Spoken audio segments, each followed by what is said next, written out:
Ka-chow, fellow armchair Imagineers. Tiki here. And Blue Dragon 5. And we are 20 years removed from the day that Pixar's Cars drove onto the scene and changed the landscape of the company for better and maybe for worse. Definitely led it in a more marketable direction. So, Dragon, tonight we're going to take a pit stop God, at the and talk about the 20th anniversary retrospective of Cars 2026. Oh boy. So Dragon, this is I'll go first as far as my thoughts on it and everything, my thesis. Cars is definitely one of those movies that I respect a lot more than the average person.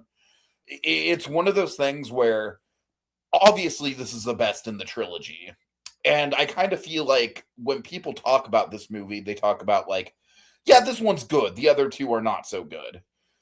But it's like I think this movie is personally still firmly in the great tier. Is it like a bona fide like 5 out of 5 masterpiece, like something like Monsters Inc. or Finding Nemo? No, not quite. It's not quite on that level. But there's so much for me that this movie does right. I think this movie has maybe one of the all-time best ensemble casts in Pixar history. Honestly, like right up there with the likes of the Toy Story cast, as far as I'm concerned. And obviously with the Toy Story cast, you have them through 5 movies, so they get a lot more developed than these people do. And I honestly think the setting, like the environments in this movie are insane. Like still to this day, some of the most impressive environment work that Pixar has done. It's a pretty stock storyline. I'm not going to lie. It definitely feels like one of the more, like by the numbers plots in the Pixar catalog. But I think it's got so much charm to it. I love the setting of Radiator Springs. I think both the Sunday drive sequence and the sequence where the neon lights turn on for the first time, both of those sequences, as well as Our Town, the song, are just, for me, they're like top tier Pixar. It's like you put all 3 of those sequences up against anything in the Pixar catalog, and I think they stand toe to toe with them. It's definitely a little on the long side. I would say like probably the biggest drawback for this movie for me is the runtime. This movie does not need to be 2 hours long for how simple it is. But then, of course, you got Doc Hudson in the mix, which is a really powerful, like Paul Newman just adds such a weight of gravity to the whole thing. Like he just adds such a weight of class to it. And I even think that Larry the Cable Guy is tolerable in this one. I don't love Mater, but I think he's tolerable. I think he's fine. So yeah, this one is definitely one of my underrated Pixar gems. I vividly remember it came out the weekend that I went on summer vacation of my freshman year of high school. So it was kind of on that cusp of like, back in that point, I stopped going to like I was pretty self-conscious about going to DreamWorks movies in theaters, but this was Pixar, damn it, and I needed to see it. And it was Dragon. Basically, I just remember this being the best kickoff to summer vacation ever. Like can you picture that? Just like hell yeah, man, this is an awesome movie. I've got the whole summer to look forward to. No school, fuck yeah. So that's always kind of like that feeling of like summer vacation is always kind of something that I've associated with this movie from a nostalgic lens.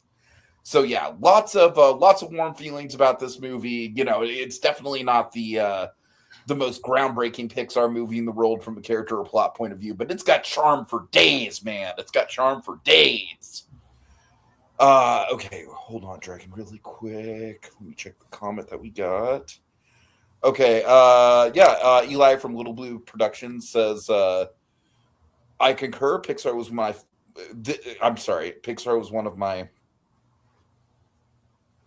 Okay, I assume you're saying that Cars was one of your Pixar jams, Eli. I'm sorry.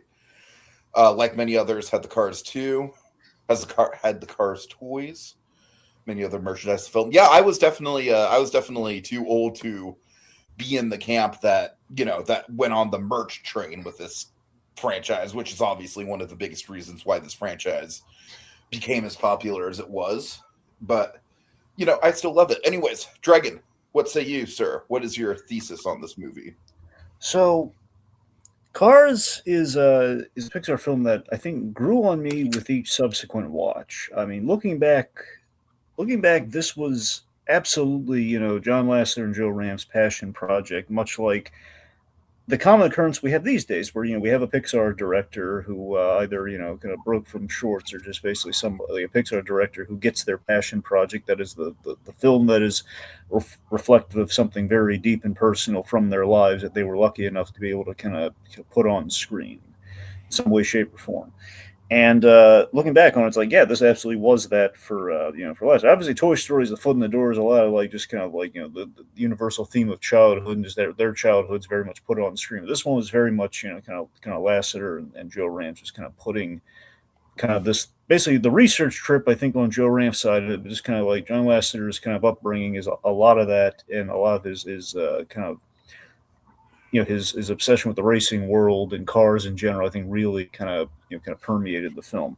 So this movie was, I mean, the other thing when I look back on Cars, I don't think really dawned on me until years later. I mean, I kind of felt it a little bit, and especially getting swept up in a little bit myself around the time of Cars 2 onward and everything, was that the movie was the proverbial Thomas the Tank Engine for the next generation. If you really look back on it, it was very much Definitely from a merchandising point of view, for sure. from a merchandising point of view, and just kind of the sentient vehicle with the faces, and it was just, but also it kind of like the American version of Thomas the Tank Engine to some degree. Obviously, it's I'm not saying it's verbatim, but in terms of this movie's version of Sparkle, Sparkle, Sparkle.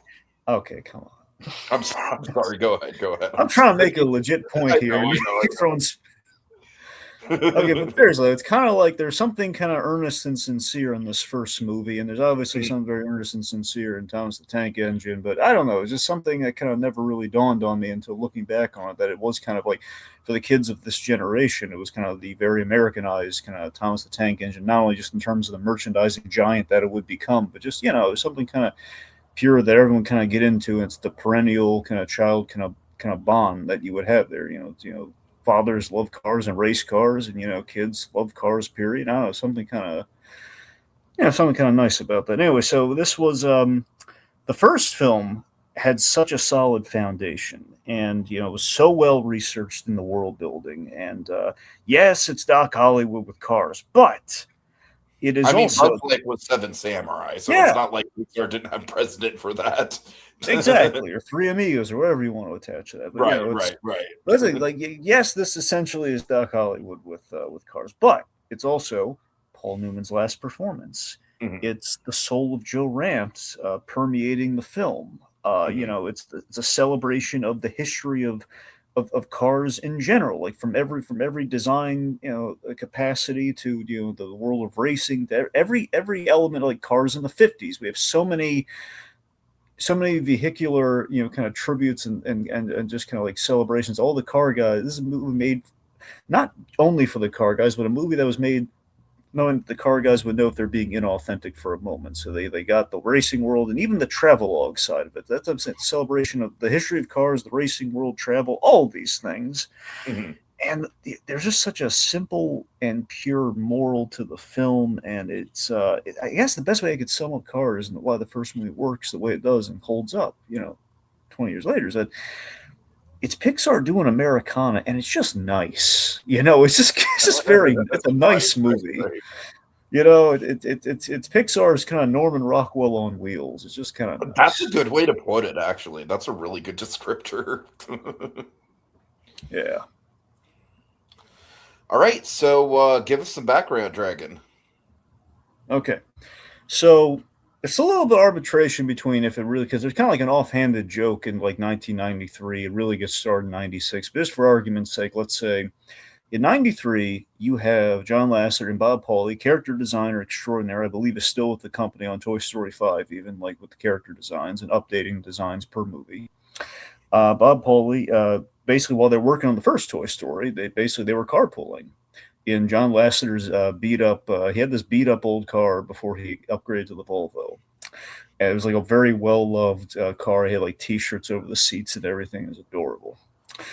Anyway, the point they were kind of carpooling and just casually, it was this kind of casual thing where like John Lasseter said to him, I think Bob Collier kind of got it started saying like, what if we did a movie about cars? Or John Lester said, yeah, we should do a movie about cars one day. It was just kind of like that kind of conversation. It's like an offhanded remark of like, one of these days, cars. It was like it was kind of one of those. So it was just a casual kind of offhand comment. Anyway, so 96 is where things really start here. So 96, between 96 during A Bug's Life, but especially right after A Bug's Life, they had the, after Toy Story, they had the famous, the lunch. Yes, the famous lunch at the Hidden City Cafe, which is an Easter egg in Monsters, Inc., if anyone notices, where they basically mapped out, after Toy Story, the kind of movies they would like to make, and that's kind of where they started the original kind of foundational plan for where Pixar was going, because they have to plan these movies in advance, given it takes roughly 4 years to make each one of them, and they would have to, they couldn't just, band everyone together on one project like they did with Toy Story. They had to kind of think forward. So, really quick, Dragon. Can we just acknowledge how awesome the marketing on Wall-E was? Where it was basically just like, all right, we had the famous lunch. We came up with the ideas for all the fucking classics that you know and love. And we have one more that came out of that lunch. It was, I cannot express how much I love that teaser. It's my favorite. Right. It is there are a lot of great teasers, and that one's barely like, it's not a teaser in the sense that we think of a Pixar teaser, but that is still like, to me, that's the one that gives, that's Walt's one man's dream of teasers. Oh, absolutely. That's what that is. And it's Andrew Stanton delivering that. It's like, of all the people, I love me some Andrew Stanton. Him delivering that, it's like, yes. Like the storyteller Pixar. I want him to tell me that. Yes. Right. Cute little glimpses at Wall-E, and they have like the great Thomas Newman's like, yeah, the Brazil kind of theme plan. It's like, yes. Anyway, so the point being, not between 96 and years. Yes. So from 96 and post Bug's Life, like a few people have brought up the idea of John Lasseter of like, hey, why don't we actually develop a movie on cars? And one of them was Jurgen Klubian. So Jurgen Klubian basically was one of the story guys that kind of pitched Lasseter. What if we actually took seriously this cars concept? And he gave him a take ultimately. See, basically, John Lasseter, his favorite Disney short of all time was Susie the Little Blue Coupe. He loved this. That was his favorite Disney short because, again, him being a car. So John Lasseter, in life, cars meant so much to him because his mother was an artist, which is where the love for animation came from, and his father worked for Chevrolet. His father was a car guy through and through, and he worked for a car dealership. So that's kind of where it all kind of came from for him. And this movie was a marriage of his two passions growing up. It's kind of like the I'm sure that any car enthusiast would say that there is an art to car design as well. Absolutely.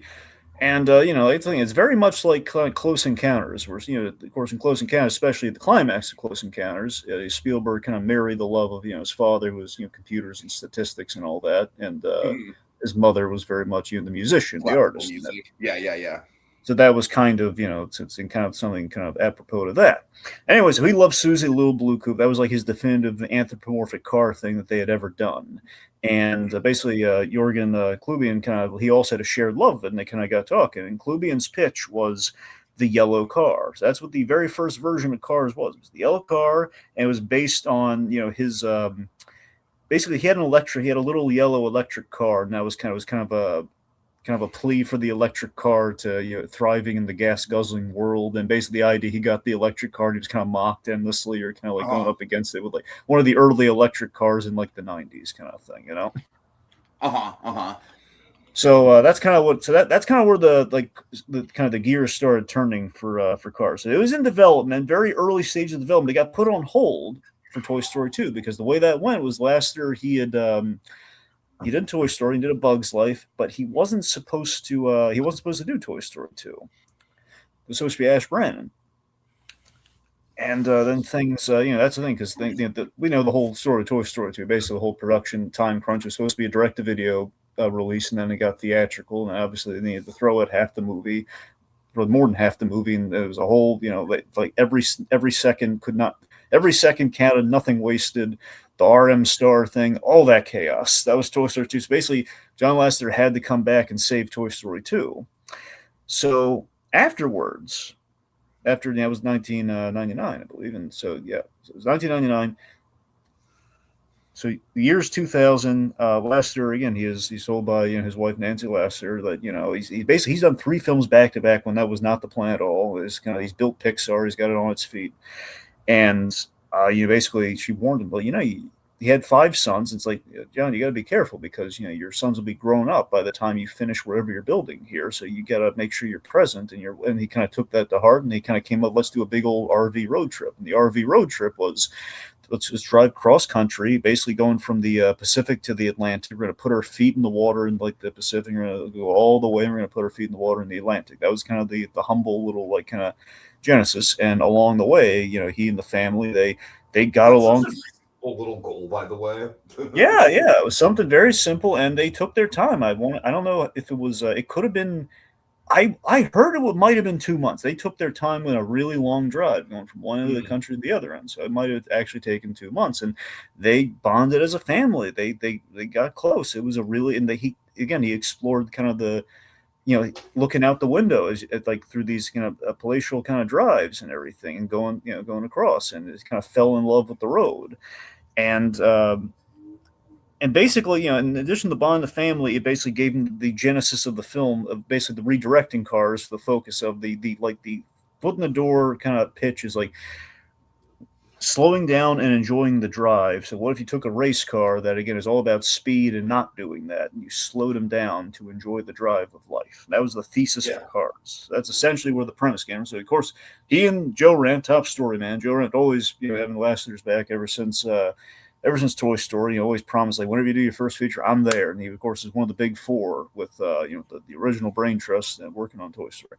So Joe Ranft, of course, story man extraordinary. Heinrich the Caterpillar, Lenny the Binoculars, Jacques from Nemo, you name it. Joe Ranft again.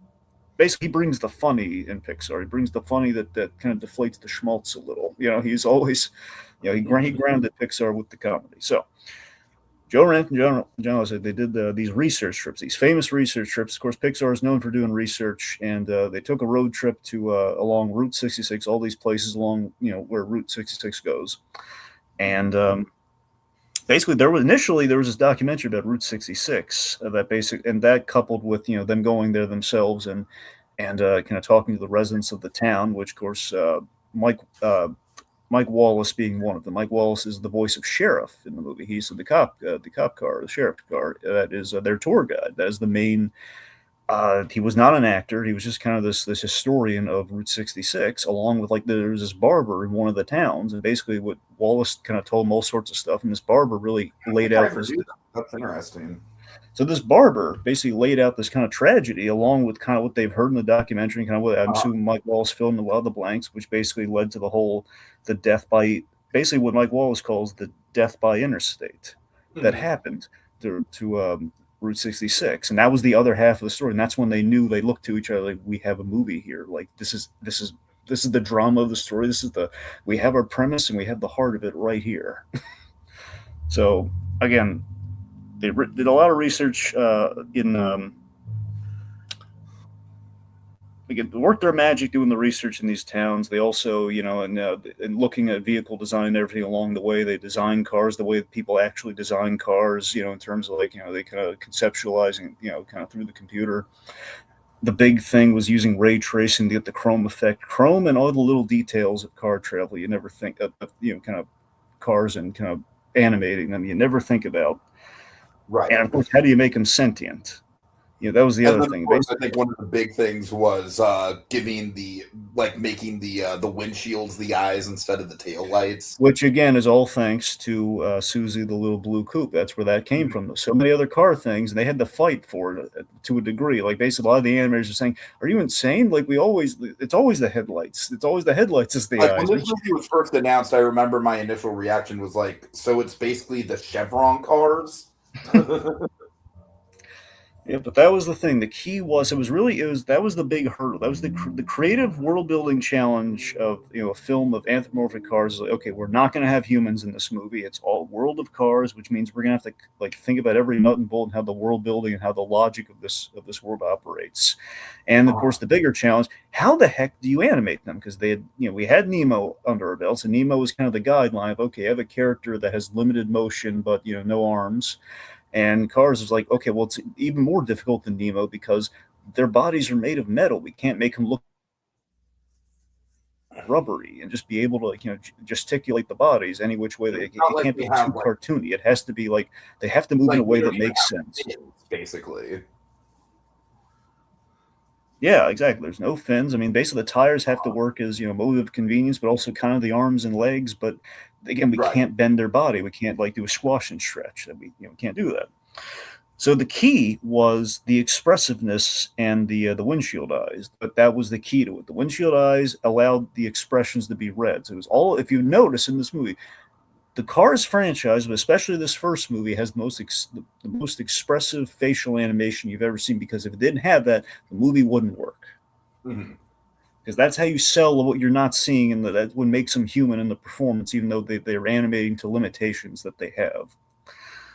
A few little footnotes here, and the rest of the goodies I'll save when we get into the conversation proper. Just this was around the time this movie was actually slated to come out in 2005, but they held off on it because this was when we were having the tense Disney Pixar negotiations. This was a lot of. This is when they did not know if we were going to have like the Disney logo, the Pixar logo, open in the movie. Uh-huh. Right, right, Because right. basically they had a lot of leverage with Cars, and it was this thing of like Steve Jobs used that to negotiate a better deal, and that's kind of why it comes out in '06, and that's why they kind of wanted a summer release, which worked in their favor anyway with Basically, DVD like, releases. look at all this merchandising money you'd be passing up on.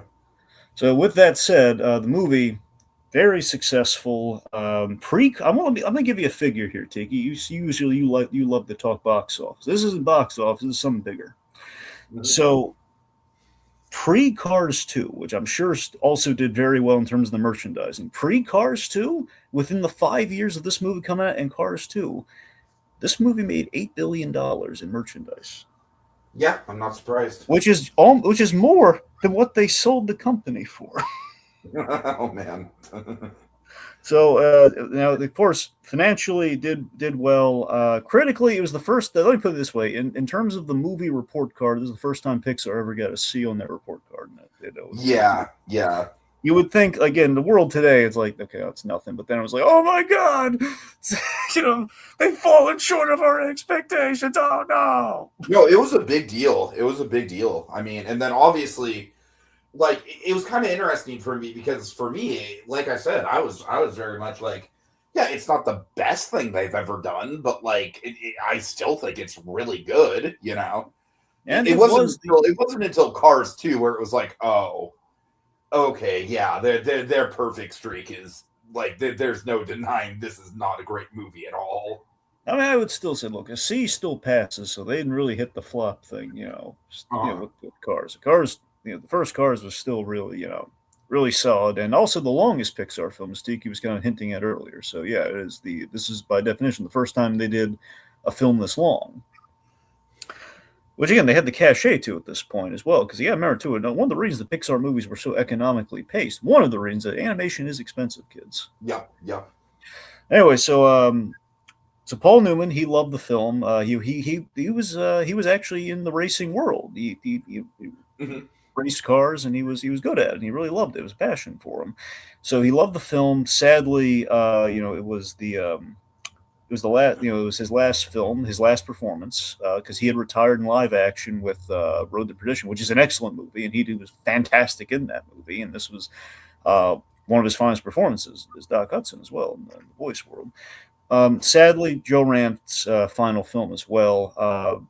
He uh, he died right after the completion of the film, very tragically, and it was definitely a blow to Pixar losing Joe Rant, one of the big four. Hmm. Hmm. So also Larry the Cable. I want to make a side note here. This always touched me over the years. I found out that Larry the Cable Guy. he was deeply he's deeply grateful, just pure sincere gratitude to Cars. It's not like one of those paycheck gigs or anything, which got him like his this Cars at the beginning of his career in terms of films and everything. That was like Cars was like the thing. He one of the outside the blue collar comedy tour, the blue collar comedy tour. Aside from that, he had not really acted in the movie before, and this was like the first time he had really done something. And the fact that there were tough times, for a comedian. Comedian's not always going to make cash, he's not always going to make money. And Cars, gave him like regular work, and it was a big payday, and also it ingratiated him to so many people. He became a household name in part because of Mater, and he's gotten emotional interviews over how grateful he is to the people at Pixar for really saving his career with Mater. So it's really nice. Uh-huh. Yeah. And yes, as Little Blue says, is waiting with the scythe. This is one of George. This was George Carlin's last film, more or less, and it was it was a lot of people sadly no longer around with Cars. It was George Carlin's last performance as well, more or less, I think. All right. We also have Teddy saying the worst Pixar movie, but the best bad DreamWorks movie. I mean, I don't know about that. Well, he I goes don't this way. I don't think this is the worst Pixar movie by any stretch, and I certainly wouldn't call it a bad DreamWorks movie either. Teddy says I actually like the first Cars movie. I just thought it was a funny comment. All right. Okay, so yeah, let's just jump right into it then. So the opening of this film. Sorry. I'm sorry, I think I cut you off. To you. What are you saying? Oh, I was just going to say like speed. I am speed. So the opening of this film establishes McQueen, the gimmick of the film, and just where his focus is. And I never thought about this until rewatched the movies. So we're at the Dynaco 400. It's 43 cars, which we then go down to like 3 cars ultimately, which is incredible. It's basically cars are athletes in this world with the illogical logic. I mean, I'm a big fan of illogical logic and the world building and establishing. Well, if we did operate off of this premise, what would make sense for it? And again, they did their homework on everything. All the research paid off, like from every little like when the cars circled the track, you have these little pieces of asphalt. They're basically marbleized. It's not asphalt, like from the tire, like the tire rubber marbleizes, and if you look, it's there. It's like every little detail. They got every little thing. So it's the fact that it's a night race, and it's not done at night by accident. Apparently, it was a night race to show that McQueen has tunnel vision for what he wants. He's very much in kind of a guarded kind of like it's the idea of like he doesn't have headlights. He's in a very controlled environment, very closed off. Just he's only focused on the race and the racing world. This is basically a glimpse into what McQueen's world is, and it's very manufactured compared to what the actual road experience on the road and the outside world for a car is. Yeah, for sure. It's an opening that conveys a lot, I guess. And we also have like the Redneck Hills. Redneck Hill is actually where they got the name Mater from. So Redneck Hill in the NASCAR and the racing world is basically this little grassy kind of section in the middle of the giant track where the rednecks will camp out, and they'll have like the campers and the RVs and everything. They'll be hooting and hollering, and that's where the fans are so close to the action. If you're there, it's like you're right next to the speeding cars and everything. It's amazing. And one of those guys was a man named Mater, which is where they got the idea for he's the mayor of Redneck Hill. And that's where they get the line later on. Mater, what was that for? Like tomato without the tuck, because he kept eating tomatoes growing up. Anyway, but yeah, go on. Yeah, sorry. I really, of course, we got to talk about a couple things here. Like, as far as the pacing goes, I really do appreciate the fact that once we get to Radiator Springs, obviously the pacing slows way down. And I think maybe it slows down just a little too much. Honestly, for me, the one thing with the pacing is I kind of feel like there's one too many scenes of Lightning just having to, like go over the broken road with the plow. Like, I don't know, that to me was like, okay, we're spending a little bit too much. It almost kind of reminds me of Elemental, where it's like we're spending too much time fixing this one wall. But I do like the fact that, like, the film starts and ends with a race, and then we Mhm. have kind of like the whole, like the easy sort of relaxed pace in the Radiator Spring stuff. So structurally, I think that works really well. Yeah. Dragon, we got to talk about the man, the myth, the legend, fucking Chick Hicks. Yeah. Chick Hicks is a character. Honestly, when I was a kid, I didn't really think much of him. I just kind of thought like, okay, he's kind of like just a generic like cocky rival. But my God, Michael Keaton brings so much energy to it, man. He is delightful. Yes, he is. And I love that in his design, he basically has this giant bumper, like which basically you could read as like a big chin or something. But basically, that the idea is this bumper that he has is what he uses to do his dirty tactics, along with this awesome I mean, I mustache. always read it as a giant mustache. Well, no, that's not the bumper. I'm saying the thing under the bumper. Oh, Like my bad, my bad. so that thing is like the front of the. You're right. There's a mustache, and I love that his whole pick crew has mustaches for that gag later, which is great. right. Well, that's basically like the construction. It's almost like he has a big chin or something. But that's basically what he uses, like to bump people and use all the dirty tactics. But yeah, he's You're right. Keaton's great, and this is the first. I want to say the first time we have Keaton in a Pixar film, which is how we get Ken years later. Yeah. But yeah, so this is the exposition we have. The flow is really natural in Act One. Here we have a great opening. We have the again the needle drops are great in Cars. By the way, my favorite thing with the music choices and the needle drops in Cars is that it feels like music you would play on a road trip. Oh yeah, absolutely, no doubt about it. Like sure, any car, sure. if you've ever had a father who loves cars, or you just have like any car guy out there, it's like it's like these are the songs that a car guy would play, or someone would play like on a road trip, or just driving, or in their fancy car towing around. It just feels it's a natural fit. And like Real Gone is like a great kind of like introductory kind of montagey kind of thing to kind of say everything we need to say about lightning without spelling it out or having it. But when we do have to spell it out, we use actual NASCAR guys. We use actual like sportscasters in their car parody. Like Bob Costas is. God, I'm trying to remember what his car name is, but yes, a Bob Costas character, and we have Daryl Cartrip. Mm-hmm.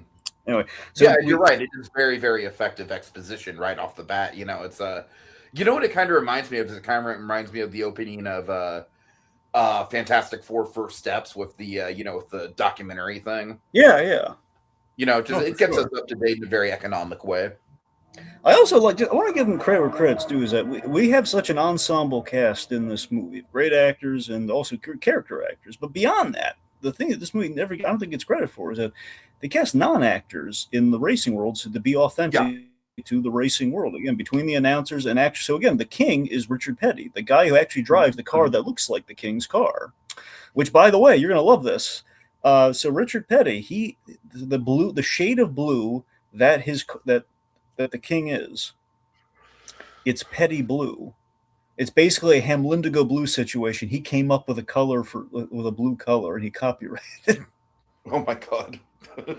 Yeah, he needed a blue, and basically he mixed 3 coats of white paint in with the blue, and then they kind of like the paint company said, well, let's just call it Petty blue. Mm-hmm. Okay, really quick, we have Ancient Beast 65 in the comments. Happy to have you, man. They're saying, did you know that there's a fan animation where they make human versions of the characters? I saw like a piece of fan art that looked really good that had like Lightning, Sally, and Mater. It looked really good. It was I only saw, but I had no idea there was someone animated to that. Uh-huh. Right on. Anyway, so the expositions we have, we have basically we have the legend, the runner-up, and the rookie. And I like how economically we kind of lay that out with the 3 of them in the lead of the race, and as we see that kind of go on, and it's really a testament to this movie and this opening race that the challenge of this movie to me, and I'm sure you had that, and I guess we should talk about whatever Teddy wants. What is Teddy want? What is it, Teddy? What? Do they reproduce? Do the cars have a god? Who cares, Teddy? Who cares? Dragon, say it with me. What is the ultimate Pixar storytelling mantra? We don't care. We don't care. The movie's not about that. We don't care. It's not about the birth of a car. It's not about theology in the cars. Teddy, if we do want to break it down, it's that of course, naturally in the Pixar timeline. Well, after remember, Wally, after Wally, the humans fucking mutated into the monsters from Monsters Inc. And then how does it go? Then they like okay, first, turn mechanical or some bullshit like that. okay, I'm not going to acknowledge the ridiculousness of the Pixar theory. What I will acknowledge is Hopper's making an actual case for the Pixar theory, which included cars. Yep. Seriously, there is an Easter I egg do in love how Hopper. Hoppers is low key, like kind of like a backdoor pilot for it's like if they were to do like a full on Pixar theory movie, like a Pixar cinematic universe movie, like Yep. Hoppers would be the jumping off point. That's the thing. Hopper's made a legit case, and I was gobsmacked when I saw that chalkboard and was like, "Oh my god, they made an actual case for Pixar theory and even cars." Of all the things, I always thought, no matter what with the Pixar, I could justify everything but the Cars movie. But I look at Hopper's, oh my god, they finally did it. They found a way to make it work because we saw a whole movie about what they're proposing for Cars. That's ingenious. All right, Teddy. I don't know what to tell you, my guy. I know you're just joking around, but we don't have time to get into the. Anyway, like I was trying to get across here. Go. Let's see where it was. Oh yeah, so two movies credit. As openers, I'm sure you had this as well. So a movie about cars, and the whole idea of cars. The athletes in the cars world would be racers. They would be NASCARs. NASCAR can get old real fast. To the uninitiated, especially, it's like my grandma fucking loves NASCAR, dude. It's funny, but that's what I'm saying. To the uninitiated, NASCAR can get old really fast. I mean, they're just making one turn. But it's this again. This was like a great way for it to to be demonstrated and kind of show you the enthralling racing culture that is kind of about the NASCAR and even beyond that. It basically is about the spirit of racing, which I think by the very end we really fully appreciate. But you see NASCAR, but it's presented in a really exciting way. And again, the way we really make it exciting is through the characterization we have through McQueen, where our drivers here. McQueen, he didn't listen to the crew. He blows two tires, and it just I want to be. I love Randy Newman's score in this movie. I love the score here and the action score. The score and the needle drops like complement each other so well. Yeah. They like work so harmoniously with each other. This is like classic Randy Newman, to like Tiffany drums and everything, all that kind of the tension, like that, like the tense Randy Newman score too. Like, oh god, like he's racing to the finish line. He ties by a tongue. He's tongue tied. One could say, which is awesome. So that kind of stuff, man. I love that. So yeah, it's to achieve the. This is interesting with McQueen. So with his character, again, he's not listening to people. He's a one man team as far as he's concerned. But it's interesting to achieve success and lead the life that he's looking for. He's looking for glory, but has no one to share it with. Like that's ultimately what he's doing. He's single focused on. I want a life where I can have friends and fame and all this, but it's like in achieving that, it's like he has no friends. He has no no friends, no glory. He's assuming glory will bring that to him, but if you have no friends along the way, you're not going to have that. And the king's basically advising him this. The king is this great singer. The king says, "Oh, you got more talent, one lug than a lot of people, but you're stupid." And he's very friendly. Just says "You need a team, son." And of course, that's great. Of course, completely distracted by the Dinoco fantasy. Let's talk about how great the Dinoco fantasy is. The what now? Sorry, the Dinoco what?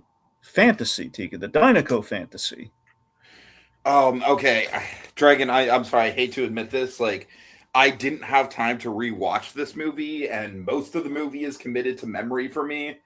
I don't remember the fantasy sequence very well off the top of my head. I'm terribly sorry. Okay, so the king is trying to extol some really good wisdom on him here, and he says, "Yeah, good team." Because he desperately wants Dinoco to be a sponsor. He wants that Dinoco blue. He drifts off. He sees the helicopter in the Dinoco tent, and he has this we see basically everything McQueen wants. He wants. We have this crazy, quick little fantasy of like he gets the blue paint job. He becomes famous, and then he has like I he gets remember like it. the I just don't movie. remember like specific details about it. So He gets the movie. He's like McQueen saves the world. And they have a very merchandisable McQueen with like rocket launchers and everything, taking out these spark plugs that look like War of the Worlds. So basically, he's having a fantasy of the Cars franchise. If it helps, yeah. No, I'm just saying like the merchandising success of the Cars franchise. A little bit, yeah, pretty much.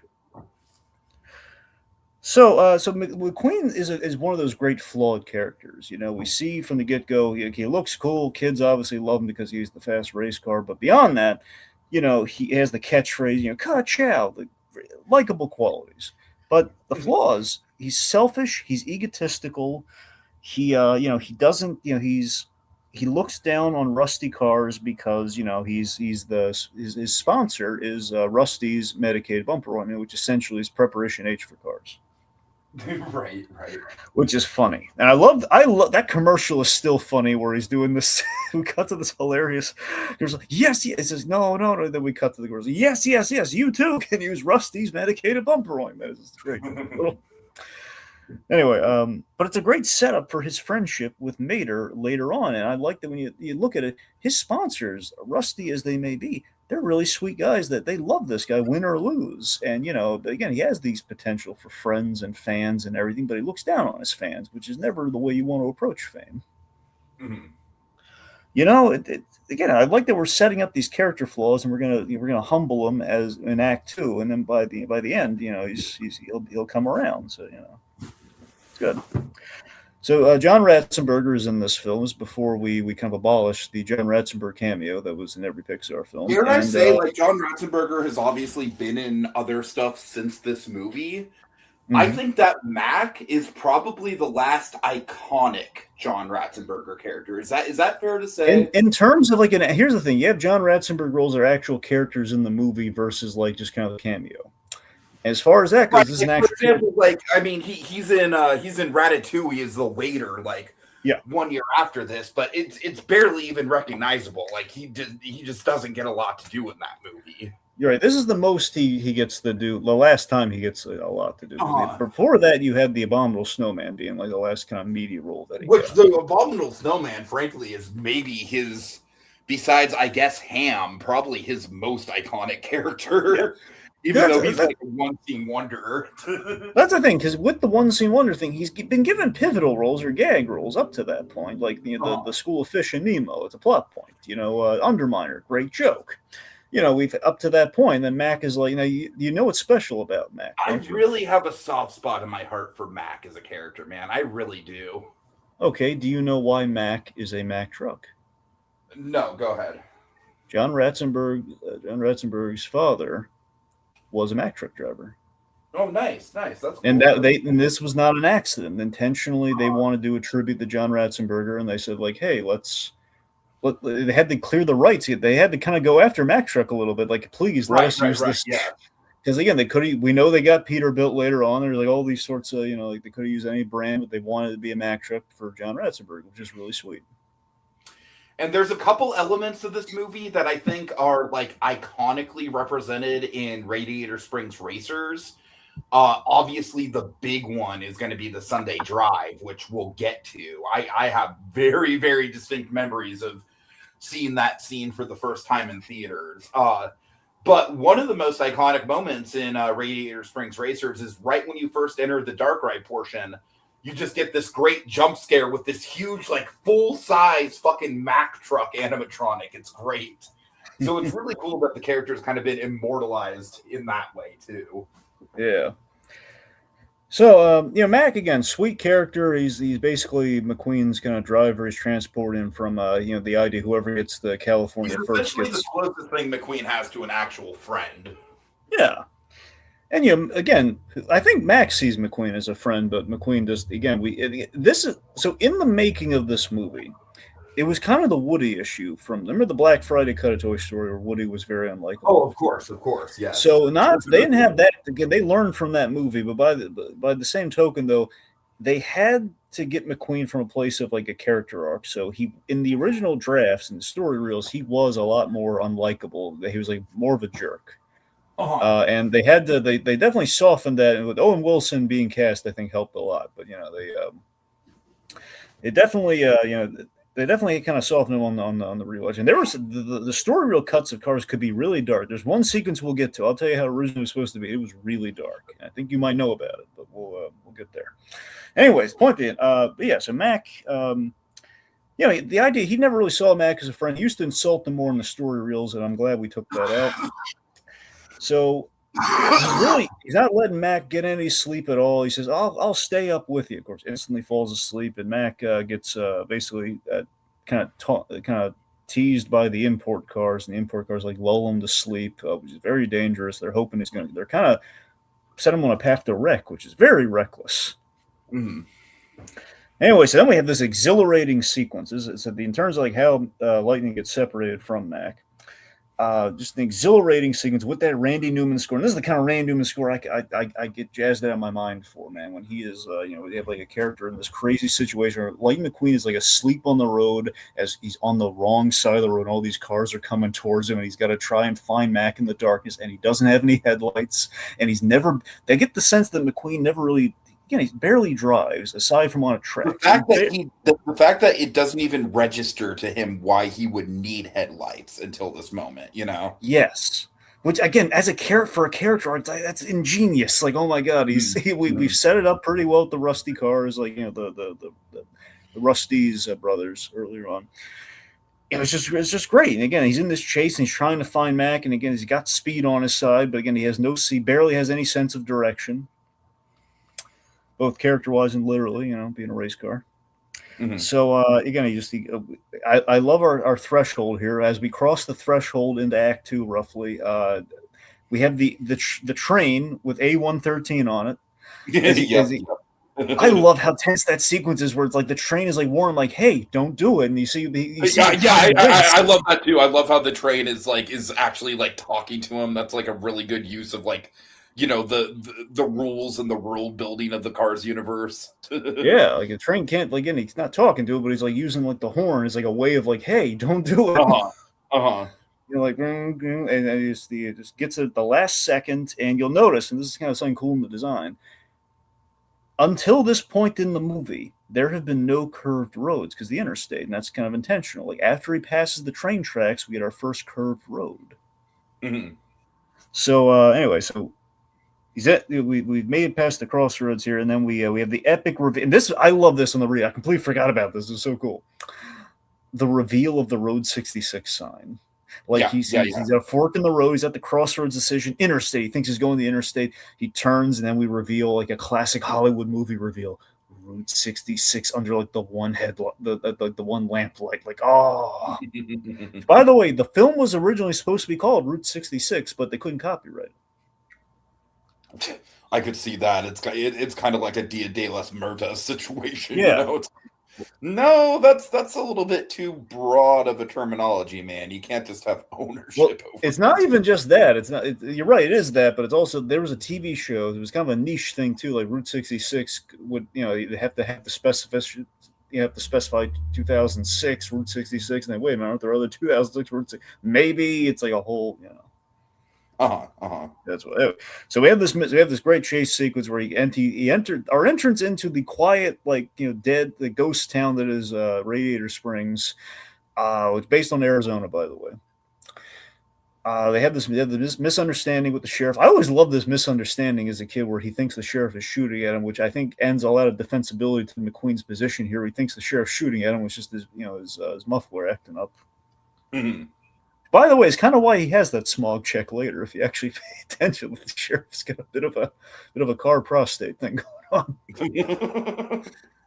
Anyway, we have this beautiful disaster as he tears up the road, and again, this is like some kind of last year having fun with kind of cartoony shenanigans, but with the realism of the cars here, where it's like we have like the water skiing kind of Stanley statue, and I love like the lore of Radiator Springs too. That it's Radiator Springs because of that statue. That statue is Stanley. Lizzie's husband from way back in the 20s, I guess, or the 1910s. He basically was like going through the desert before there was a town or anything. He was getting tired. It was getting like hot and tired, and he found like a natural spring which kind of like cooled him down. And he said, Stanley's "Wait a minute, Oasis. Stanley's Oasis." Exactly, it was Stanley's Oasis, and basically he sold radiator caps, and that's how the town came about.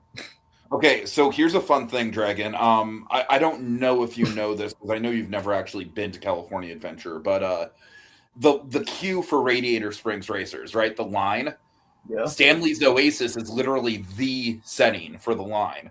So you that's see the awesome. statue, you see like all the hubcap shops and everything, and it's like and obviously you get that great view of the Cadillac range, and really cool setting. Yeah. Anyways. Okay, let's see. The point being, we have this beautiful disaster of like him running from the statue, which tears up the road, and he ends up like suspended on like the telephone wires, and it's a great. Basically, this is where the movie turns in the dock, how because that's pretty much how that movie starts. Michael J. Fox, kind of has an accident in the town. He has to anyway. So it's a great Act One ender right there of like you're in so much trouble. Bum, bum, bum. Yeah, totally, yeah. Act Two, we meet Mater first off. So Mater again, kind of Joe Ranft, very much his. So Joe Ranft put a lot of himself into the Mater. Mater is a confluence of a few things. Again, they got the name and the whole introduction gag from Mater, who was the mayor of Redneck Hill in NASCAR. No, seriously, I never knew that, and it fits so well with the actual character. It's like the mayor of Redneck Hill. It's like, of course, that's the real life fucking person that Toe Mater would be based on. Now I forget if this guy was the same. If Mater also did this, or this was another guy in their travels. But there's a guy who actually could turn his feet backwards and walk backwards. Now, that's not where they get. Not purely where they got the idea. They figured tow trucks are really good at backing up. Sure. So that's where that came from. But it was kind of like a coincidence. I think maybe married with that idea. And so ultimately, what's so sweet about Mater? So they were on the research trip and they found like these rusty abandoned cars, and they kind of found like basically these old pickup trucks that were basically all rusted and over the blue paint, and that's kind of where Mater like. Can't remember, these guys are running around with sketchbooks like drawing everything they can about the cars in the town and the magic hour lighting, all this kind of stuff.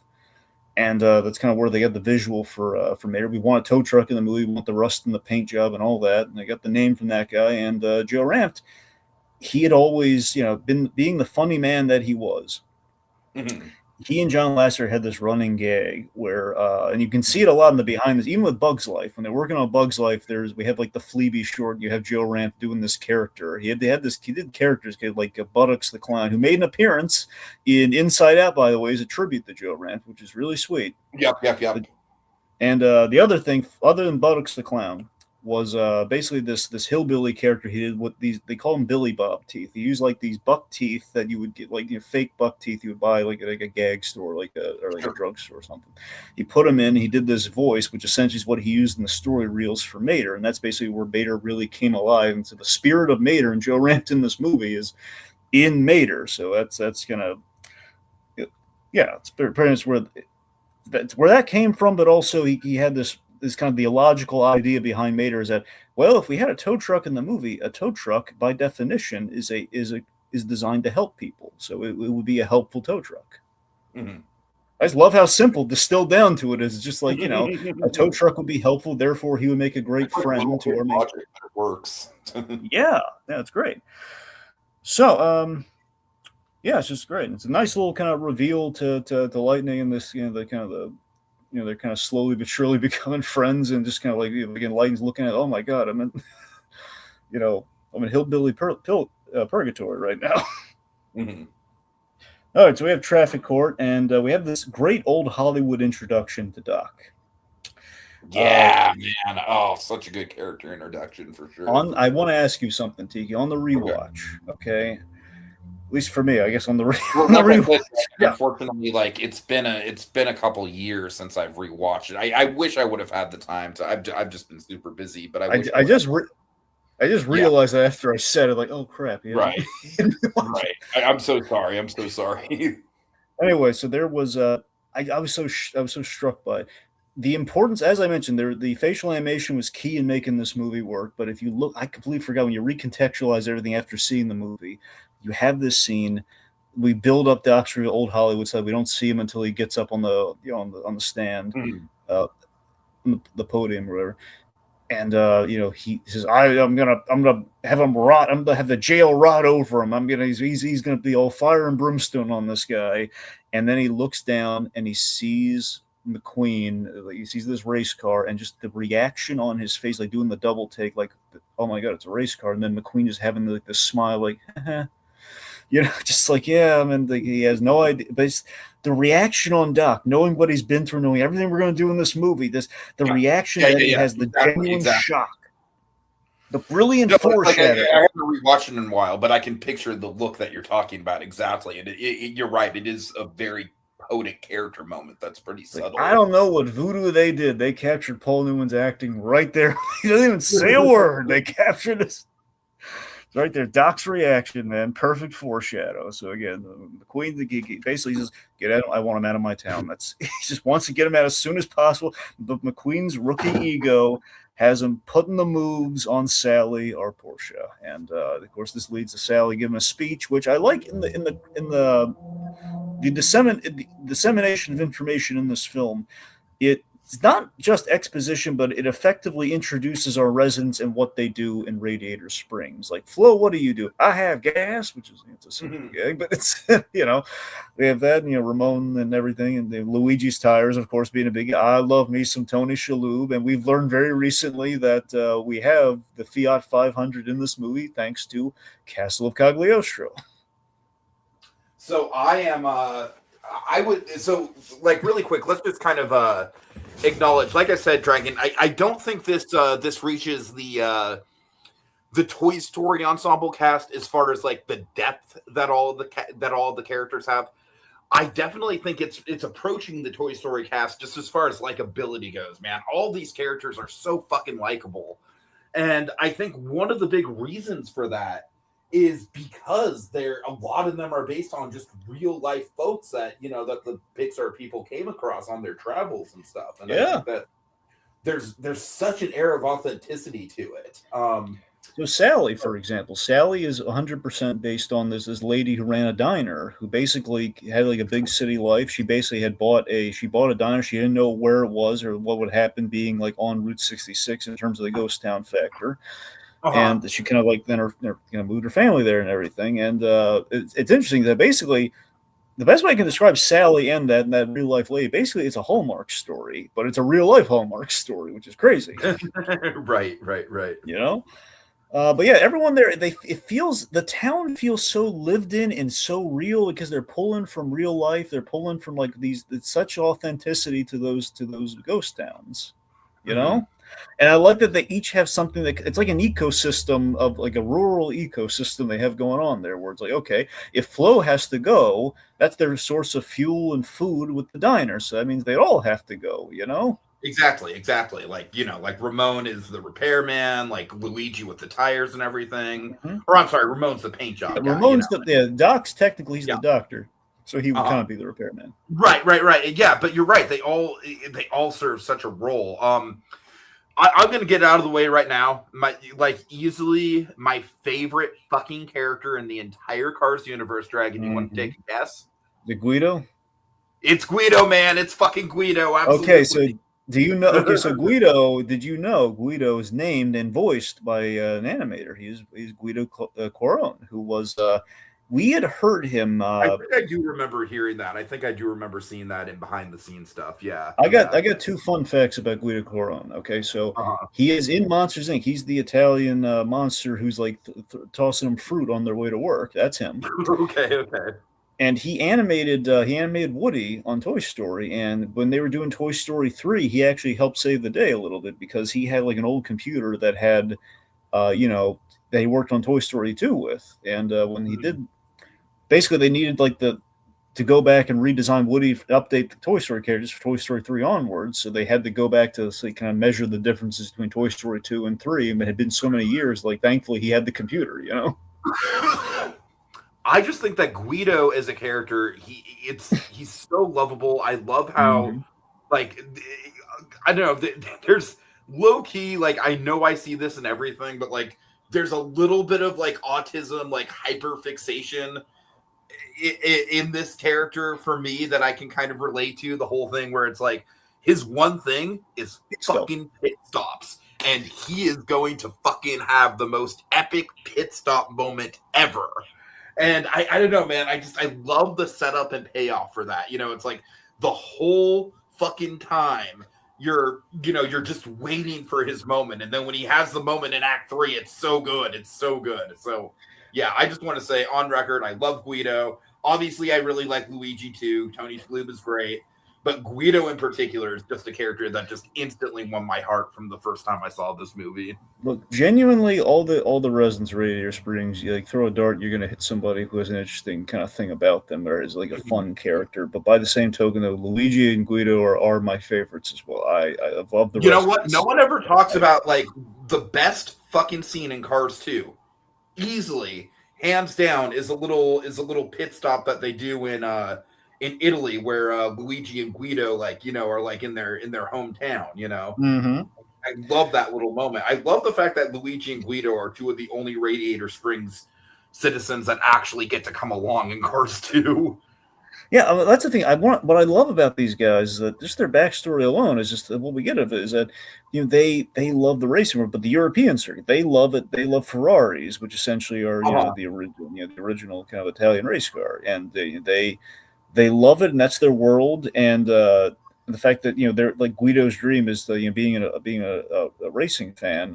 He's always wanted to do a pit stop, but he works in tires. But it's a guy he dreams like if I could ever get in the big leagues. And the fact he doesn't like spell this out because he barely he speaks Italian and he only says pit stop in English. So it's we convey all that and you feel it. It's just kind of like you get a sense like this guy his whole life is about doing pit stops, and that's what his dream is. I don't know. It's great. Also, I love the guy. If you ever think about it, he keeps his sale every time he keeps trying to do a sales pitch, Luigi, which of course Tony Shalhoub just being fantastic. I love that he's trying to push the snow tires and it's like I'll throw in the snow because again the snow tires would be useless in California and in Arizona. exactly. Like the cat later on the tractors are trying to eat the tires like no get away from the radials eat the snow tires. He's just trying to get rid of those stupid snow tires. He doesn't know why he brought them. But again, the idea in the Cars world, Italian shoes. It's the idea that he's selling shoes in their tires. I know it's simple. I know it's like probably it's an easy logic thing, but I love it. It's really good. Yeah. Okay. And then, of course, just a couple others we have to tie, like George Carlin in one of his last roles as Fillmore, great. The sheriff versus hippie dynamic, like it's so simple, but I think it works really well in this movie. What do you mean, Sarge? Oh, yeah, no, I'm sorry. You're right. My bad. Yeah, Sergeant. Now, yeah, Sarge, actually, Sarge. Sarge is Paul Dooley. Paul Dooley was Cheryl Hines' father in Curb Enthusiasm. So that's Larry David's father-in-law in Curb Enthusiasm. That's Sarge. There you go. Anyway, but no, you're right though. The fact they had the running gag that every morning they go through this thing where he's trying to do like the trumpet playing the American days as the flag's going up, and he's just playing some hip Jimi Hendrix, and he's just like they're just sniping at each other. Like that's the rooster call of Radiator Springs. It's them bickering every morning over that. And Sarge's surplus hut and Fillmore's like tent. Those are the first things that you come upon in Cars Land at California Adventure, like as you're entering Radiator Springs. Yeah, Dragon Cars Land, it's like you would really dig Cars Land because it's like it really is like brick by brick, like they recreate the entire fucking layout of one of the reasons why that is, don't you? Why? Well, it's because the first characters we see when we go to Radiator Springs, like that are the residents of the town, it's Fillmore and Sarge. Yep. No, that's what I'm saying. Yeah. And I feel like canonically they do kind of establish that they live sort of on the outskirts of town. Yeah. Is that fair to say? Yeah. That's fair to say. I think on one end is them, on the other end is Mater, so it's kind of hard to say like which end is which, but yeah. That doesn't necessarily line up with Cars Land because Mater's junkyard is kind of like just a little bit past Sarge and Fillmore, but anyways. Well, I mean I think that could be if Mater's on like furthest out, that might be again I'd have to play like the Cars 2 video game to kind of see like how that lined up in terms of it. I don't know what to tell you, but yeah. Uh-huh. I need to see a map or something. I don't know. I actually have a shirt that has a map of Radiator Springs on it, but I don't trust how authentic it is. Right, right. Anyway, let's see. Okay, so And I then, want of course, to. we should talk about Red as well, the other like kind of like ghostly spirit of Joe Ranft in the movie. Yep. Again, he just does this hilarious cry thing, but it's again, he's just this big, lovable, red fire engine who is like, like again, I love how he's big and soft spoken. Of course, Joe Ranft was a big guy, and he Mhm. could very much convey a lot. Again, he did a lot of silent characters as well, and this was kind of a tribute to that. Yeah, yeah. Yeah. Let's see. I want to mention this one of my favorite little details. So again, just the authenticity here with all the car design, because we again easily this movie could have rested on the laurels of like NASCARs and everything, but the Lasseter knew that between the racing world, just even outside of that, every car aficionado, they would critique like the racing and like the car thing every car guy has, like watching a movie where they see it's a 50s movie but there's a 70s car, that kind of thing, where it's like period in Right, after kind of thing. right. So here in Radiator Springs, like every car, they're different make and models and everything. And look at Sard. Sorry, not Sard. Now you got me doing it. Look at the sheriff. My bad. So I always sheriff. did get with the confused, if I'm being honest. I kind of So mix them up. So I love. So the sheriff, by the way, again, he is the tour guide that they had, and that's Mike Wallace, who's not an actor, who I think did a wonderful job in this movie, despite not being an actor. Mhm. He's a 50s. He was a 50s police car, and if you really look in around his wheels, he has like these little metal springs. Those little metal springs, that's what they used. They called it a curb detector. It's basically what cars would use to like detect if like if you're getting when you're parking, if you're getting too close to the curb. Mhm. It's like I'm saying, it's like all the little attention they deal in the errors of the car they came from, and obviously Lizzie is called Lizzie because Tin Lizzies are what you would call the old Ford Model Ts. Of course, of course. All the little things. Anyway, we could do this all day. But you got to talk about Bessie. So, like I said, Dragon, like I kind of alluded to, I think if you were to cut anything out of the movie, I think the movie spends a little bit too much time just being like, all right, there he is. He's pulling Bessie again.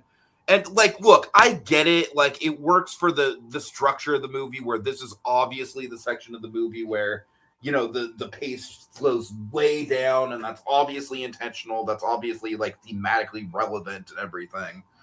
I don't know, man. I just for a movie this simple, I just don't think this like The Incredibles, for example. I feel like The Incredibles is a movie that absolutely earns its it's not quite 2 hours. It's a little shorter than this movie, but it's still on the longer side of Pixar movies, and I definitely think it kind of earns that. I don't know. I just think that Cars is such a simple movie that you don't. I just think the pace just slows down just a little bit too much in this one chunk. Once we start getting into the doc stuff, obviously the movie kind of kicks into high gear. And then the movie, then once we get into the Sally stuff with the Sunday drive and our town and everything, the movie becomes kind of top tier in a lot of ways. I just think like this beginning of Act 2 stuff is kind of the only point in the movie for me where the pacing sort of sags a little bit. Do you get that? I mean, I kind of, but again, Tiki, for the whole thesis of the movie, we need him to slow down, and Bessie is literally the visual No, I version get of that. the. I get that. I mean, that's the thing. I mean, here's the thing: we have two versions of him slowing down. We have the Sally version, which obviously that's the payoff. That's like the heart. That's where the genesis of the movie comes from, like him going for a drive with Sally, the Sunday drive.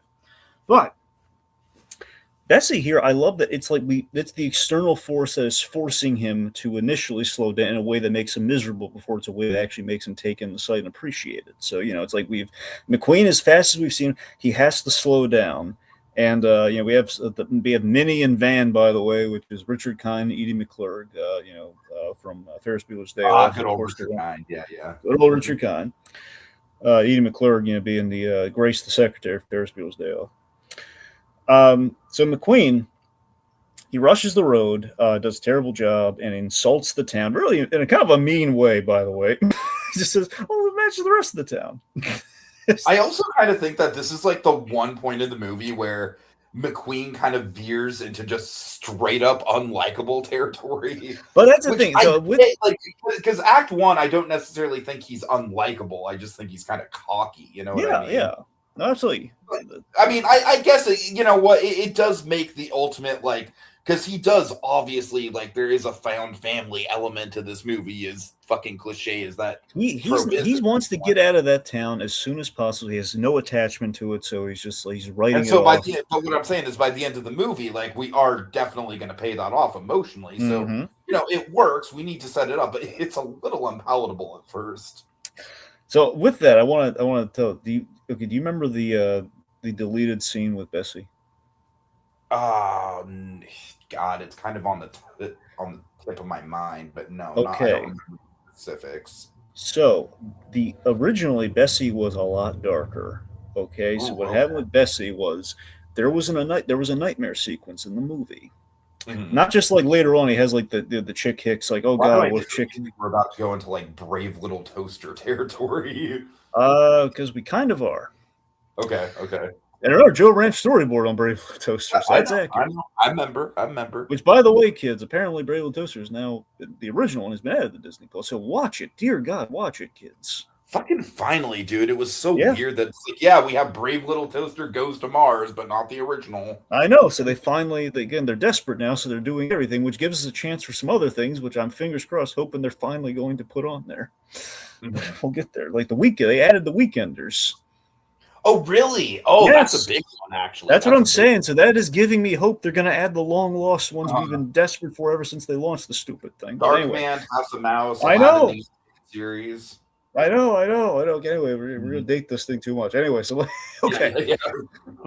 So Little Blue's kind of acknowledging it here. And this is not the scene I'm talking about, but this was another example. There were the lead scenes for Cars were very dark. Some of them. One of them was on the way to Radiator Springs. He went through, like, what initially freaked him out and kind of had him damaging the town. He cut through a graveyard of old cars. Ooh. But that's not the scene I'm doing. So with Bessie, originally they kind of before he raced, a graveyard of old cars would essentially be like sculpture art. Like, I'm sure that literal like sculptures of old cars exist on Route 66. I'm sure. Well, that's how they found Mater. Again, Mater was like an abandoned old rusty truck. Oh, that's cool. Yeah, right. Anyways. So that's the thing. So basically, the way the movie works, McQueen, he does a terrible job with the road, and then, Doc gives him a potential out with the very humbling race where, you drive like you fix roads. Lousy, that whole scene. That's how that plays in the movie itself. So originally, how it was going to go is that you have like the possibly more unlikable, darker, kind of version of the film where McQueen, he is offered a choice: either fix the road with Bessie, or you enter. We try and get Radiator Springs on the map by doing like a Radiator Springs Grand Prix. You will race him. So that's essentially where they got, and that ultimately got folded into like the Doc Hudson kind of race thing that we have in the actual movie. So what happened was he said, I'll take the community service. He didn't want to spend time in the town or help the town out or anything. So he says, I'll do the community service in the morning. So he goes to sleep. And he has a nightmare. Basically, the way the nightmare goes is McQueen wakes up and we're in his POV and he says, hey, how you feel? Like Doc saying, how you feeling? So I'm like, I don't know. I feel kind of weird. He says, that's strange. Everything came out okay. And we pan over and we reveal horrifically, they removed his engine and put it in the Bessie body. Oh no! Oh my god! So we see McQueen's corpse, Tiki. McQueen's engineless corpse. Pixar Cronenberg, dude. Yes, so that's the thing. It's like this, and he's freaking out, like, "What have you done to me? You people are sick!" And he tries to run away, but he's basically Bessie was more of like a traditional steamroller that had basically got a little tar. It was more cartoony in design. Basically, he tried to run away in the story here in the story reel, and he basically is like. It's so horrific. It's like he's crapping like asphalt when he's running away. It's really horrific. So that's the thing. He's like, oh god. He's like, oh. It's like very as Cronenberg as it gets, Tiki. And then it gets worse. It gets scarier. Okay. So Mater is in his body, like Doc. He's like, oh, thanks, Doc. I always wanted to be a race car, and he's just driving around McQueen's body, like, what are you doing? Get out of my body. Oh, it's not like you're using it. Come on, just let me borrow it for a bit. I'll Oh my bring it god. back. And then Max shows up. Says, "Oh, boss!" He just drives past Bessie. That is actually McQueen, and he basically says, "Okay, we got to get you to race right now." He says, "Oh, sure." And then Mater very menacingly says, "I always wanted to be a race car." And then Oh my he's like, god. "No!" And then McQueen's going, "No!" And he wakes up and he's as he realizes he had a nightmare. Saying, Like the "Hey, are you nostalgia critic having the nightmare of Spoonie being the new nostalgia critic. exactly?" No, but seriously, that is like great. Like, goddamn. I mean, ultimately, I do think it's a good thing the movie did not go that direction because that is Yeah, pretty fucking you bleak. can't. Well, you can't go back from that. It's too bleak. It's too Right, yes. right. But I mean, God, I mean, tell me that is not just like absolutely some brave little toaster shit. It absolutely Yeah. is. Uh huh. Anyway, All right. so the point being, McQueen gets humbled in the action movie. He does a terrible job, and Doc humbles him. But I love that Doc knows how this is going to go. Knows that this rookie car is never. Again, he kind of knows it, but McQueen with the headlights, and he's never been off track before. He's never been Mhm. on a dirt track, and he knows he's gonna wreck. And the whole like was that floating like sorry, was that floating like a Cadillac or stinging like a Beamer? So the challenge. So again, he challenges McQueen with the whole you drive like a fixed roads lousy, and that he's just like as he's scraping it off, McQueen is like kind of challenged to do a great job and prove him wrong. Which of course he does a fantastic job with the road. It's like snowfall for cars. They're having a great time with the new pretty nicely done road. And I can relate this. My roads around where I am are terrible. They need a paving badly, and this and the idea like, oh man, why can't it be like this? Right, right. So this is interesting. So afterwards, he's waiting for more asphalt to be kind of melted and created for him to finish the road, and he's practicing the turn. And Doc is kind of charmed by this, and Doc is offering him. He's kind of okay. Well, you did pretty good, kid. Like, let me give you some advice. He's given some genuinely good advice, folksy advice. Like, you got to turn left to go right, and Lightning's taking it literally. And he basically he tosses it off in a really disrespectful way, and when he speeds away, he kind of you'll notice that we repeat this later in the movie. He like spins dust in like dirt into Doc's face, which is really disrespectful. Later on, when Lightning kind of witnesses him actually making the turn, like Doc speeds away and getting dust in McQueen's face too. So little bits like that just gonna really go a long way. So the tractor tipping sequence, Dan Scanlon pitched this, and McQueen and Lasseter kind of ran with it. Probably It's my this least favorite moment. Like, it's a good sequence. It's my least favorite moment in the movie, just because I'm not one for a fart joke. Let me put it like this: it's not an offensively bad fart joke. Like, it's not like totally gross out or anything. But I also just straight up just don't think it's funny. It's like, oh, ha ha, the car made a fart sound, or the tractor made a tractor. fart. Yeah. I don't know. I feel it's like, well, again, the whole cow tip and tractor take. You're right. Look, in terms of sequences, technically, we don't need in the film. That one's just added for fun, Mhm. But it's cute though. But I don't know. I thought it was. In Radiator Springs Racers, it does make for a good like this is the point in Radiator Springs Racers where you first run into Mater and he's like, "Have you been tractor tipping? It's gonna be fun." It's You basically know. we need him and Mater to bond over something, Uh, and that in that sense, it's kind of necessary for the movie. And it's just like, well, yeah, if they sure. tip over, what would happen? I mean, once again, like a lot of other things in the movie, it's not really about the destination. It's kind of a journey. It's kind of another leg Mm-hmm. in the journey, if you will. Exactly. So we should now. This is okay. Little Blue makes a really good point. We do. I completely forgot to mention this in the backstory. We should mention it here. Lightning Uh, McQueen's name is kind of twofold, but the main name that it is pulled from is, of course, the Pixar legend Glenn McQueen. And mhm. so in the Pixar studio in Canada was named after him, Nice, nice. which is nice. And Glenn McQueen really he was. I mean, he died around the time of Finding Nemo, and it was he was a sweet guy. I think he did a lot of the. I remember this really sweet thing they did in like the ABC Toy Story bumpers that they did. They had like him and John Lasseter did like this double like thumbs up kind of pose, which they gave the Buzz and Woody, which was really cute. Anyway, but yeah, so Like, Glenn McQueen also. acknowledge that Lightning McQueen is like such a fucking good like race car name, dude. It rolls off the tongue so well. Yeah, so that's the thing. So McQueen is so it's kind of two cards. So again, it's Glenn McQueen, but also Steve McQueen, the famous, McQueen. one of the famous car drivers. All right, let's see. So again, point being, we have the track tipping sequence leads to an exciting chase with Frank, which was a really, again, really. I was on the edge of my seat in the theater very first time I saw that thing. It's like, oh my god, Frank was so like the combine was so close to getting McQueen, man. Okay, so heart of the film.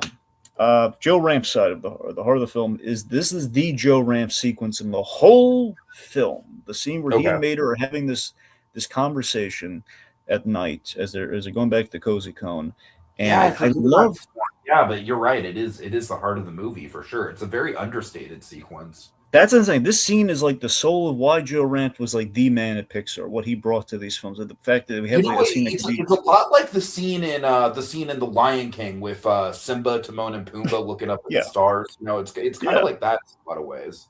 That's saying this is a scene that could be schmaltzy or forced, or like okay, they need to become friends, but it feels like a genuine, like genuine conversation here, where one we demonstrate Mater's ability to drive backwards, and then we have the thing of like the helicopter promise, which is Uh-huh. really nice too. It says like I think when you win the race, you can get a ride in one of those fancy. I've always wanted to get a ride in a helicopter. And says, yeah, sure.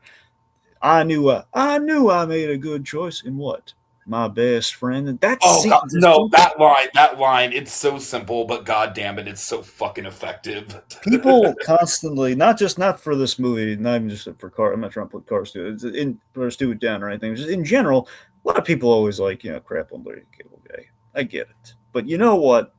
Moments like these, he was the guy to voice this character. I mean, he knew how to sell like kind of our redneck character and make him I mean, I endearing. know that you like Olaf a lot more than I do in Frozen 2, Mm-hmm. but or do you? Because I remember you don't really. You and I are kind of on the same page when it comes to Frozen 2.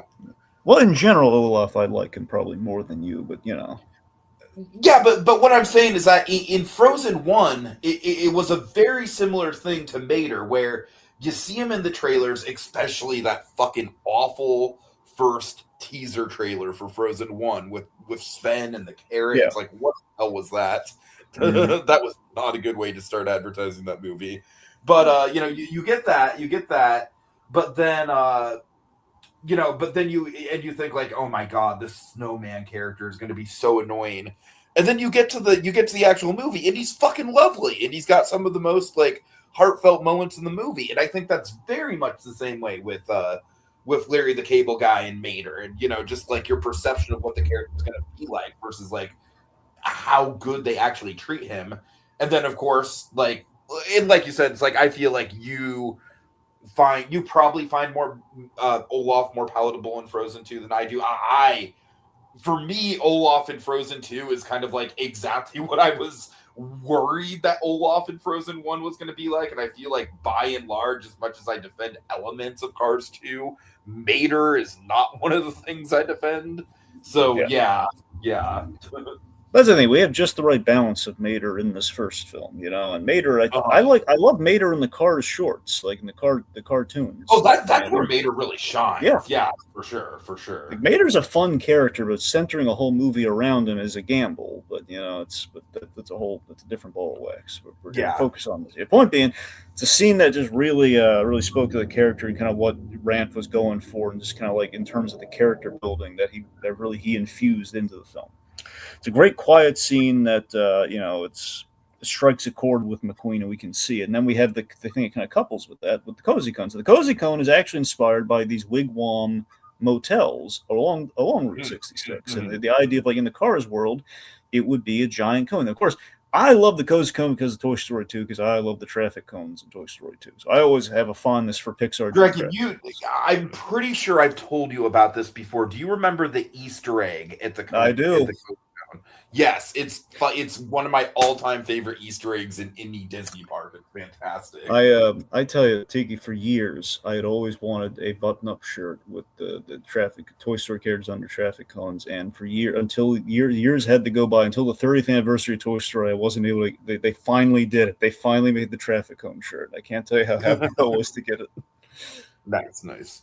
So let's see. So So the Cozy Cone is a great location. All the design of this thing is it's great. It's very clever. Just the like as McQueen spells out the whole like, oh yeah, you can it's like cars usually try to avoid them, and we're actually going to. It's cute. So Sally's warming up to him. Mm-hmm. We had like the tattoo gag earlier and everything. And it's just this bit of like, Sally says, he trusts you. Made her. And in fact, I love that she overheard the conversation. So I like how we connect the sequences. And she overheard it, and she's like, him saying thank you is like, she's starting to see past the rookie nature of McQueen, which is nice. We have the running gag with these Dynaco nightmares that he has, where Chick Hicks wins. Like, babe, McQueen, eat your heart out. Kachiga. Yeah. Yeah, I love Keaton added this bit that just cracks me up in like the nightmare sequence with Chick Hicks. Right at the end, he says like, "Hey McQueen, eat your heart out." Oh my god, dude! Oh, such a good Pixar villain. Anyway, What's great about Chick Hicks as a Pixar villain is that he's one of the few Pixar villains where he's almost entirely just played for laughs. Like, there's no real menace to this guy at all, but he's such a delightful jerk. there's just enough menace where later on it's like not menace, but it's like there's something dangerous about him, which we see by the third act. It's like the dangerousness of like when you take the sport to again, it's kind of a risk of like when you have like the villains who are the cautionary tale for our heroes. If McQueen didn't get humbled, he could have become Chick Hicks. He could have, if McQueen had done whatever it takes to win, or is focused on winning, he could have, it's kind of anyway. So let's see. So it's I like that as lowbrow. We have a lowbrow yet cute car joke here and there, like the idea that the sheriff is getting a smog check, which. Like, think about it. We have like these gags, like we already mentioned, like with the tractor tipping. We have like the smog check, and we have like the twins flashing McQueen earlier on. Like these are kind of like man, that's the one joke in the movie that straight up makes me a little uncomfortable. Well, still, just the idea. Well, again, it happens at NASCAR races, though. That's why it's there. No, I understand that. It's just the connotation is a little icky. Okay, we'll break it regardless. I will throw my one obligatory Laster is low key kind of a creep. I'm sorry. Just that scene is the one thing where it's like, yeah, Laster had some issues. All right, anyway. The point being, so the smog check gag, though, is the idea of like him walking into basically a proctology exam of some kind for a car. Kind of, also like Ramon with the Von Dutch pinstriping gag, Anyway. Okay.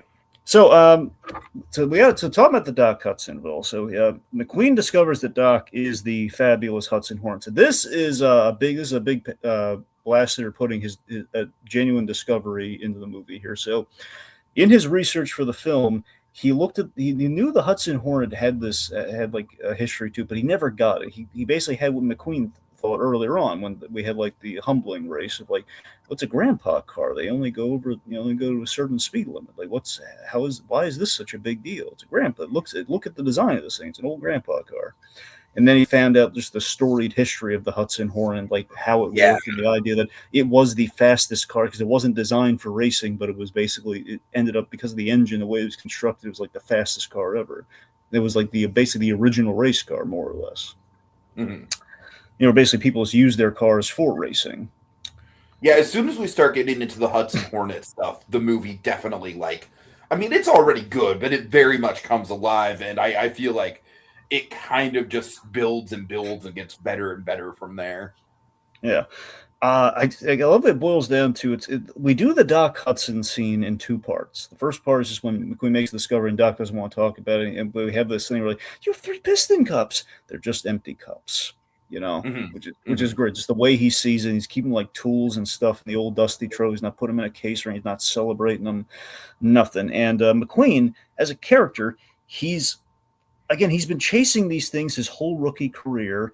He's basically been chasing a MacGuffin that he thinks is the key to love and friends and fame. But again, winning a race isn't how you earn those things, and that's kind of his lesson in the movie. Yeah, boiled down to the piston cups. So again, the pathos of the film, it's interesting that the base of the film is we sandwich the two.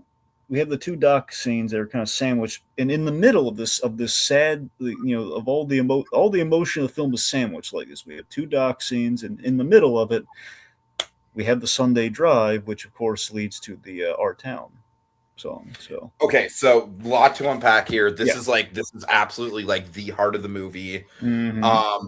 I think the Sunday drive sequence is it is like top tier Pixar, man. It is up there with the most iconic moments in any Pixar movie as far as I'm concerned. And Dragon, here's the thing. Now, keep in mind, like I want you to remember the timeline of this. Like I had just gotten on to, off into summer vacation coming off of my freshman year in high school. So I was looking forward to like fuck yeah, like like road trips and vacations and stuff. And I was a big Disney fan at the time. Obviously, around the time Disneyland was celebrating its 50th anniversary, I can tell you, someone who like has very much studied that park closely over the last 20 years. I honestly think that the 2005 2006 era was the best time for Disneyland in my lifetime, just as far as like how they kept up the park and everything. And Dragon, once they round that goddamn corner and we see that waterfall, I remember so clearly in my head, Dragon. I remember so clearly in my head, like that is absolutely going to be a moment in a Disney ride. Like there's no way they can't not make. There's no way they can just ignore that. It's too good. And so Dragon Radiator Springs Racers, it literally begins with this little Sunday drive section where you're just kind of going around a couple corners like do do do do do do do, and then the Randy Newman music swells and you get that great fucking majestic reveal of the waterfall. And I don't know, man. It's one of those moments where it's like it genuinely makes me miss being a fan of Disney for what Disney used to stand for, is this kind of synergy of like these breathtaking moments in animation and being able to translate them into the theme park environment. And yeah, I mean, obviously from a story level, there's a lot going on here too, but just the animation, obviously the Randy Newman music and that damn waterfall, just it's all so good, man. It's all so good. It's better than Harry's Pie, Dragon. Really? But that's so good, Tiki. Anyway, so the going for the Sunday drive, genesis of the film, the race cars slowing down and taking in the world around them, and this was very much inspired. And this specific sequence was inspired by Lasseter and family on the RV ride going through the Blue Ridge Parkway. Ooh, okay. That's the location. It's basically that's where he kind of started taking the splendor of the world around. Again, a guy who's like not had tunnel vision, but he's been very busy with animation for like 3 films in a row. He's like kind of taking a bit to kind of taking the world outside of like the Point Richmond Pixar building at that juncture. Before they got the atrium, which of course is that to me that feels like it's a Blue Ridge Parkway just kind of built into the foundation. Anyway. So anyway, there you went for the drive, and they end up at the Wheelwell Motel, which is this completely abandoned, kind of like it basically was the precursor to the Cozy Cone before she got there. It was like what the motel was. It was a motel with a view of everything. You could see the whole town. You could see Ornament Valley, which is my favorite thing in the Cars the world building is they made Monument Valley, Ornament Valley. Like you have like all the structures look like parts of cars and everything. And also, if you really look in the sky, yep. I love the if you look in the clouds, you have like tire treads. Yep. Love that detail. Anyway, so the Wheelwell Motel puts everything in perspective, literally, and leads to the Our Town flashback, which is and this is the thing that Michael Wallace and the barber basically informed Lasseter and ramped about. This whole sequence is the idea, and then here's what's great about it, heartbreaking about the sequence and the undercurrent where they just got the idea of the punch for the sequence to be. The residents, what they learned from the barber is that the residents and the business owners, they really thought the bypass was going to help business. Like there's going to be more people Yeah, driving, yeah. and they're going to show up. So that's we have like the hopeful like crowd like with the banner and everything. That was real life. That was death by interstate. They had no idea it was coming. That's the tragedy of Route 66, and that was like just they captured that so well with James Taylor music. So, oh man, there's a lot to unpack here. I personally think this is one of the best emotional sequences in any Pixar movie. Like, Dragon, I It is think the it's right. equivalent of When Somebody Loved Me. I was gonna say that. I think it's right up. I think it's right up there. It's in the same conversation. It's almost just as powerful, just in a different way for me personally. Um, And so, okay, Dragon, I'm going to tell you about a little town called Guerneville, California. All right, Guerneville, California. I don't think it's directly related to Route 66, but it's one of those things where it's like you can't just access it directly from the freeway. It's along the Russian River in wine country, and you have to kind of go out into wine country along the back roads to even get to it. And it used to have this little amusement park with it actually had the first roller coaster that I ever went on, and it has this Pee-wee golf course that was one of the first Pee-wee golf courses in California, and just like a very classic Radiator Springs style main street with the neon lights and everything. And here's the thing, Dragon, Guerneville is still there. It's still there. And I actually got the chance to do the Pee Wee golf not too long ago. And I'm just relating this. This is a pretty recent story, but I think that it fits with the power of what the R Town sequence is. So, Dragon, like, picture this mini golf course in its heyday, right? Like, there's just all these elaborate, like, there's like very colorful, like, dinosaurs and animals. There's a fucking Yogi Bear, a probably unlicensed Yogi Bear head. It's like, and so just picture it in its heyday, in like the 70s and 80s and whatever, like when my parents were kids going to this place and where it was popping. So my parents and I, like, we're big into mini golf. So we get there, and Dragon, here's the thing. It was empty, just completely deserted. We walk in, we're not even sure if it's open. The main office there's just like just stacks and stacks of inventory and like like snacks and bottles of water and stuff, like just the main office has basically become storage. The clubs are all beaten up and worn down. We literally couldn't find a good club where the handle wasn't scuffed up or broken or something. And the golf course wasn't maintained at all. The AstroTurf was all ripped up. There was a lot of leaves on the grave. It's very obvious that this place was just so on its last legs. And man, it made me so melancholy, dude. It made me so melancholy because I remember when I was a kid, that place was popping. The amusement park with the roller coaster, that's long gone. Like, that hasn't been there since like the early 2000s. And the downtown that I mentioned, a lot of it is shuttered. There was a big theater there, a music hall that it's like the biggest building in downtown, and it's just shuttered. And that town is still there. There's still people that live there, but goddamn, I mean, I'm sorry, Dragon. I know I'm kind of like going on. I know this is a little long-winded, but you see what I'm saying? Like, basically, what I'm trying to say, in a lot of words, is the R Town sequence hits me on a very personal level because of my connection to this town. No, for sure. Yeah, no, absolutely. That's the thing. It has that, everywhere there's like kind of that small town vibe, but just like not as storied as Route 66. As storied as like this is like all the idea along this road, along the mother road, as Sally calls it. There are a lot of these stories. Yeah, totally. This happened to a lot of towns, and it's not just like one specific town, but it's like all these towns along that long winding road of like all these. Yeah. Oh man. Okay, I'm sorry, John. I kind of got swept away there in my own sort of like melancholy from my childhood. Anyway, But again, like the big takeaway being it's the journey versus the destination. That's essentially the with the song thesis itself, of the song itself is great. I love that it got nominated for an Oscar, very well deserved. Mm-hmm.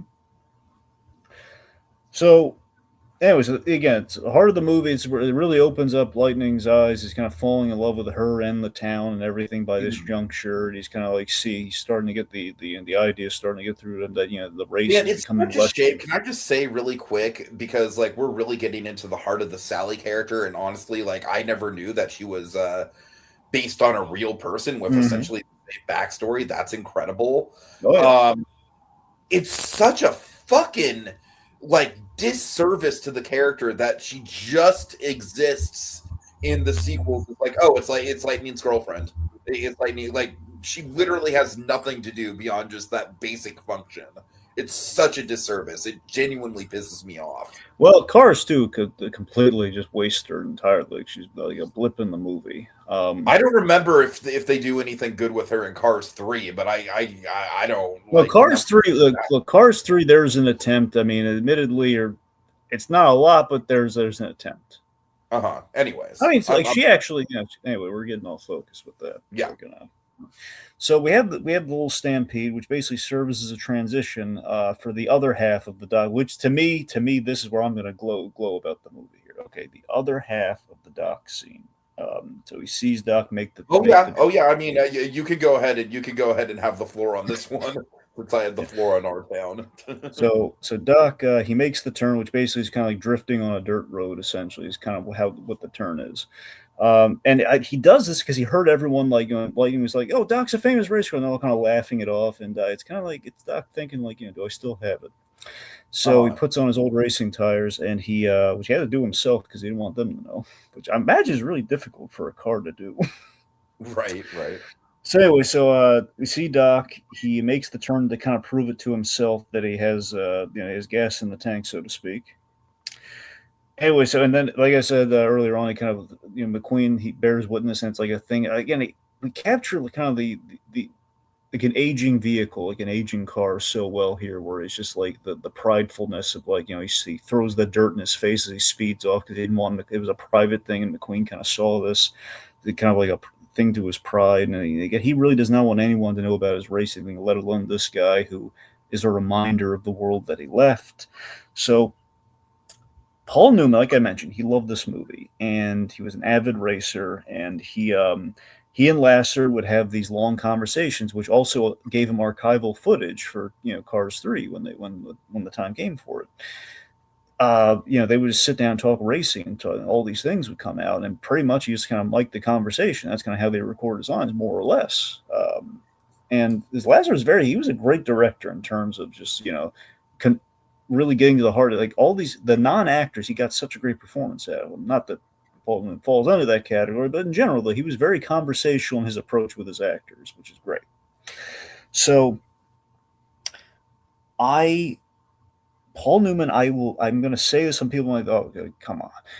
I think Paul Newman gives one of his best performances ever in this movie. As far as his last performance goes, I mean, between this and Road to Perdition, I think he gives one of his finest performances. There's a billion Paul Newman movies that are just phenomenal. Slapshot, The Sting, The Verdict, like obviously. The animation also goes a long way with the facial expressions and everything. But no, I mean, I agree. Like, it's one of those things. Like, remember I told you Cranston and the Sheep Detectives, dude? It's kind of that level, It's like, damn, he's just doing a voice, but you feel it. Everything works in this sequence, and it's just this beautiful thing where he says, well, why did you quit? And the look on the expression on his face is how the scene goes. Like, do you think I quit? He flips the light. And this when I was in the theater, every time I watched this movie, but the first time I saw the movie, I was so affected when we saw the newspaper. We saw the headline in the little case. The Hudson Hornet crashes, we see Doc's beaten, body and on the, from his big crash in 54, which again, he had a piston cup for every year except for that one, because that's when the crash happened. And he's offended by the notion that he thinks he quit, and he shows him the photo, which basically already there's an emotional impact with that photo. And then we have Paul Newman. I think he just gives this beautiful performance. Which, by the way, this line was ad libbed. He threw in the best line of the movie, which still hits me where I live, man. I love this line. He says, "And the way it's animated, I had a lot left in me, and I never got to show him." Yeah, totally.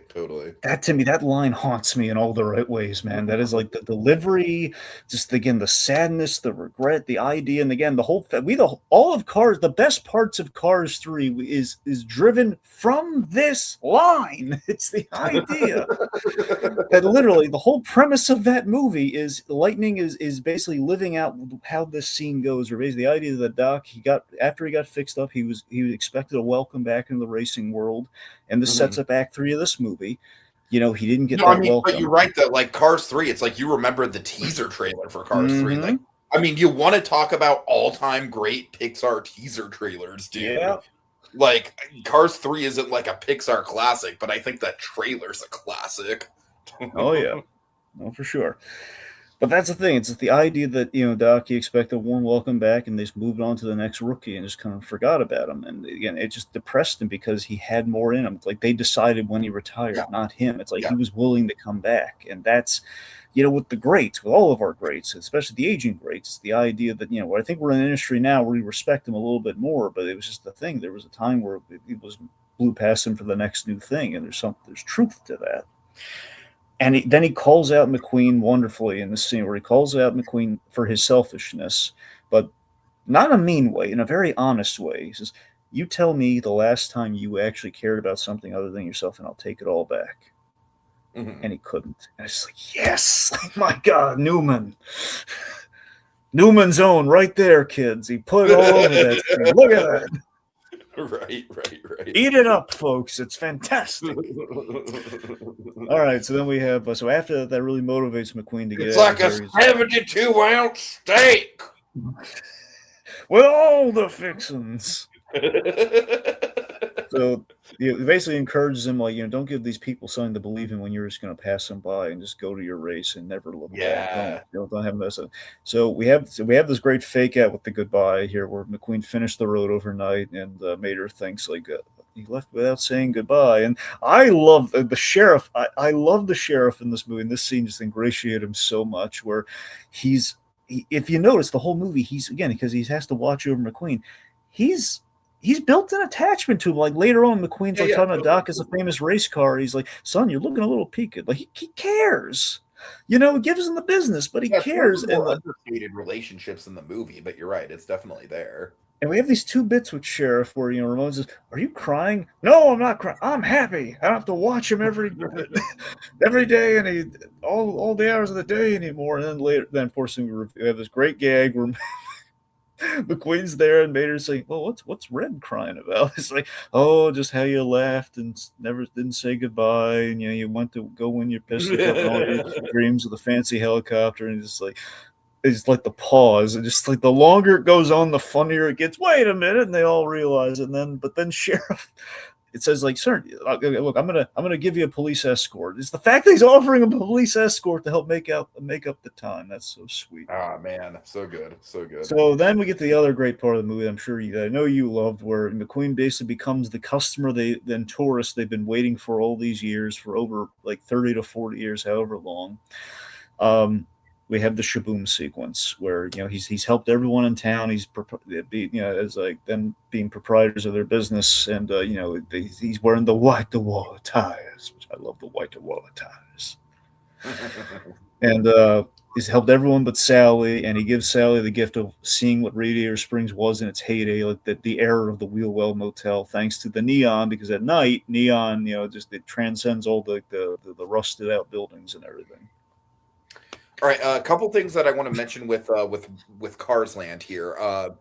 Number one, Dragon, the Wheelwell Hotel. So I love that Stanley's Oasis, on the outskirts of Radiator Springs, and so you're going through the line, and you're in Stanley's Oasis, and then you get up to the loading station, Dragon, and the loading station is the Wheelwell Hotel. Nice. Yeah. And then also, oh God. Every night, Dragon, at dusk, they do pretty much this exact thing where the music comes on and the neon lights light up. Like they do this, they basically recreate this moment in Cars Land every single fucking night, and I think that's just that's just magical. All right, so no joke. Second to that Doc Hudson scene, this is my favorite scene in the movie. I love Shaboom. No, It's I don't old blame you. again, it's this great kind of throwback to the '50s. It looks. I love how the camera. We have the POV of McQueen and Sally, and everyone's just bouncing on the road. And again, it's like we've transcended. Again, we anthropomorphize the cars, but they look so real in that lighting. And it's. I love like seeing Sheriff like move like the antennas on the back of him, like he's tapping his foot. It's like it's great. Mm-hmm. It's just again the neon highlight of the film, this time machine effect for Sally. It's such a wonderful little gesture, and it summarizes how he's helped the town in this visual way. And again, this beautiful moment is interrupted by the press. The press, and again, the press was like McQueen's friend early in Act One. Now it's the thing that's tearing him away from the town. It's like used to be a godsend. Now it's it's taking him away. So And in you know the what's movie, bad about this, Dragon? Literally, at this point in the franchise, the movie will like the entire Cars franchise will never have the same amount of heart as it did in that one moment. So it's not just in the movie. I mean, granted, there's good stuff in Act 3 that we'll get to, obviously. But it's like literally like this. It's almost kind of like a bittersweet sort of like, God damn it, nothing lasts forever. Where it's like, if we could just savor that one, Dragon, it's almost kind of like the Walter White, like if I could have died in that moment, it's like it's like the perfect moment in your life, and then it just gets snatched away. All right. Anyways, Act all right. 3. So I want to talk about this to get to Act 3. So in every Pixar film, there is a sequence. Ever since Monsters Inc., they've called the difficult sequence to nail story-wise Yeti's Cave because of the Abominable Snowman sequence. As in a scene that they have to reboard or that it can't quite crack and it takes a whole lot of tries to do. So apparently the Yeti's Cave sequence in the movie was the goodbye with Sally in this movie. Okay. So the scene where the press show, the media shows up and they're tearing him away is the fact like how can he? It's the way in which we get him to leave and not really have a full goodbye with Sally. How do we do it? Well, the idea is like, well, less is more. That was kind of like that'll take us to the low of lows. Less is more, and Sally chews out Doc, and that was kind of the solution there. Sure. Or if she points out, did you do it for him or did you do it for you? The idea that Bonnie Hunt was like a gift to the movie, and the idea that Bonnie Hunt, again, you're right. Sally, we don't do a lot with her throughout the franchise, but even used sparingly, but effectively, like we do in this movie, goes a long way. Mm-hmm. All right, Act 3, big race. Again, she's not used sparingly in this movie, though. She's like one of the big centerpieces of the movie as far as the themes go. Well, you're right about that. So I'll give you, I was saying, in a movie with a lot of characters, though. I mean, she could have easily been lost, and she wasn't, which is good. I mean, I would say she's probably the third lead outside of, or the third or fourth, with Lightning, Doc, and Mater. That's the thing. So 4 leads. Even that's kind of tricky, but yeah. Okay, so the big race in Act 3, it's in daylight to show the growth on McQueen. Like again, he's seen the outside world. We're not doing it at night. We're not giving him tunnel vision. He does. I don't know. So something kind of like something again. It shows that we're showing progression visually, and we're making it feel like a very different race. It's 200 laps of 3 cars versus 400 laps with like 43. So there's something kind of a little more intimate and kind of focused about it, and it's something kind of simpler. McQueen is distracted, and thankfully the Radiator Springs, we have the Radiator Springs pit crew to help get him back on track because Mater didn't get to say goodbye. Goodbye. It's cute. And this is where Paul Newman, I'm sure, had a lot of fun, where he's using like racing terms, like he coined like hot snot. Hot snot. We're back in business. It's like I love. And this was really sweet. Doc wearing his Hudson Hornet, kind of decals and everything. He gets the welcome back that he never got. That was really sweet, man. Where they're all like looking, oh my gosh, the Hudson Hornet. They're all looking at him in awe, and it was like that was the welcome he wanted. He didn't get in the 50s, So we pay off a lot of stuff here. We have the backwards driving, which again, Chick Hicks is playing dirt, and he's using these tricks that he learned from Radiator Springs against things, but he's driving backwards. We had Tiki, Guido's big moment. Tell him about it. Go on. Well, I mean, it just kind of speaks for itself, right? I think the big moment is just like the build up to it. It's just like it's Like like Luigi Chekhov's saying, like, you know, jigsaw. yeah, I remember they're like teasing him and like keep making fun of Guido, and like Luigi, he's Mhm. about to charge at him, and like Luigi just, hey, no, your time will come. It's like, you know, it's like telling him like, Like I said, it's like it's like I'm sure it wasn't intentional, but I do think there is, for me, some low key kind of like headcanon, like autism representation here, where it's like Guido, he's hyper fixated, he's hyper focused on that one thing, but god damn it, he's going to do that one thing really, really well. He's going to do yeah, that one thing better than anyone else. there's this great jaw drop, and all the mustaches fall in awe of how great Guido is. It's an impressive pit stop. You time it; it's less than 5 seconds. Uh-huh, uh-huh. You know, it's incredible. But again, I love the tension too. Like McQueen blows a tire. It's like, we've seen how bad that can go for him from the start of the movie. Like, oh, but now he's got the pit team. Now he's got like the ultimate pit crew. Right, right. So the last lap, where it all matters, McQueen makes the turn, and you know he's enlightened, and he's kind of becoming Doc, which is great. You know, and then in that moment, with the enlightenment and him literally becoming Doc for what's about to happen. This was my third favorite. If I had to rank my favorite moments, it's the scene with Doc, it's Shaboom, and it's this. I love this moment so much. It's again the heart, not the heart of the movie, but it's a great like fist pump. It's a great moment of pathos. So Chick bumps. He's sick of coming in behind the king, and now that it looks like McQueen's going to win, I'm not finishing behind you again, old man. It's been the bane of his life. The only time Chick really gets menacing, he intentionally wrecks the king out of frustration. I don't think he intentionally meant to really cripple him, but he did not. He was very reckless. He bumped him so hard. And this is based off, again, them doing their research. There was a crash in 1993 at Talladega. Almost kind of the equivalent to like having like a No, go on. reminds me of like like a boxer who like they don't mean to like have like give a opponent brain damage or something, but sometimes that's the sport. Yeah, you just get so wrapped up in it. exactly. So Right, sorry, I in didn't 90 for that. That was kind of a lame. So in 93 in Talladega, there was a crash in which a car like spun like 23 times. And that's essentially what they replicated here. It was a bad crash. And we see the King has a really bad wreck that basically is exactly what happened to Doc Hudson. And ultimately what happens to Lightning McQueen in Cars 3. So it's a big moment. The thing that terrifies me is like seeing the King like just like hurtling through midair before the crash. That's like the oxygen gets sucked out of the theater kind of a moment, you know? Totally. Anyway, so everyone sees McQueen. You know, he's clearly won he could clearly win the race, but the fact that he chose not to. But like Chick Hicks wins, he gives the King one last victory, one last finish. I love it. Doc has pride in McQueen. He kind of sees where he's doing. Doc smiles before everyone else. Everyone's like, is proud of his boy. He's proud of his boy. Yes, he's proud of his boy. Yeah. But no, anyway, so seriously, it was just this really great moment. I love that Doc smiles before the rest of the audience kind of puts together what he's doing, and like Doc knows, and he's so darn proud of him in that moment. Like, yes, he's honoring. It's just this great moment. McQueen, he had to stop, and he had to pay tribute to the King, who's a legend in the racing world, and it's like a tip of the hat from the new generation to the old generation, which is representative of the respect and the arc that he's had with Doc. He pushes him across the finish line, which is really now in the making of this moment.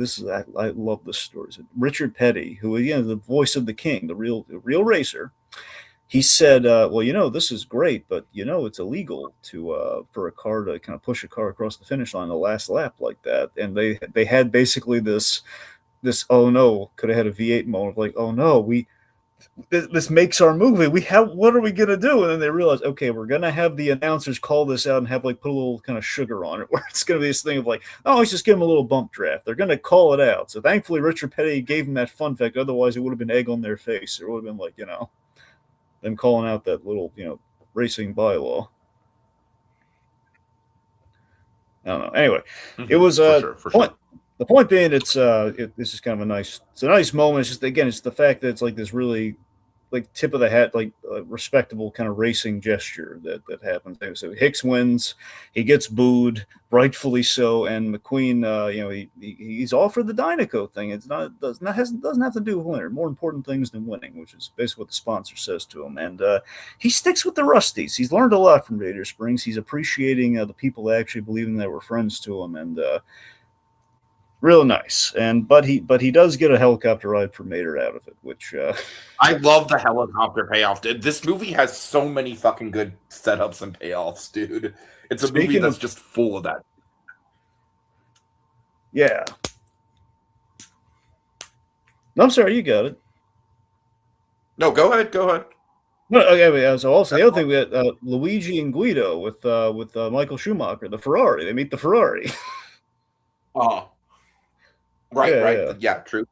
I forgot about that one actually. Yeah, that was great. Just like it's like the Luigi faints at that's the real Michael Schumacher, by the way. And that they had we like Ferrari gave him okay, look, you can have Michael Schumacher, but you got to use the Ferrari. You got to use their new Ferrari. And it says, okay, that works for us. Absolutely, we would love to. Thanks for giving us the rights to Ferrari. They worked him in there, and he apparently did the multilingual dub for that scene too, because he can speak a few languages, so it was great. And McQueen said they go instead for a drive, they go for a race the flows. Really nice, and we got to talk about our epilogue, Tiki. Oh my god, dude! Fucking classic. Yes. Classic. Oh my god. I mean, I don't even know what there is to say. It's just it's Pixar movies parodied in the Cars universe, and it works so well. Even leading up to that, we had all these great little payoffs too that basically wouldn't be able to fit into the movie naturally. The town is thriving. We punish the imports that are responsible for McQueen out of Radiator Springs in the first place. Uh-huh. We have the wheel well reopens, which is nice. Mater finds his hood. My hood. Oh, dang it! And Doc still has some tricks up his sleeve as he officially mentors him. We have the Doc Hudson Museum, which of course pays off in Cars 2. And yes, the drive-in. We have all the Pixar films, which by the way, really, really good heartfelt elements of Cars 2. Yeah. Okay, and then the drive-in. Great. It's classic. Perfect. Yeah, just the idea that we have, and everyone came back. So you have as I think I have these cars somewhere. By the way, it's the idea that we have the Woody station wagon and then the Buzz Lightyear car, just you are a toy car. Oh God, you're a sad, strange little station wagon. You have my pity. Farewell. To me, the Bugs Life one is the one that really got me. Circus cars. How could you not tell me circuses? They're going to make me.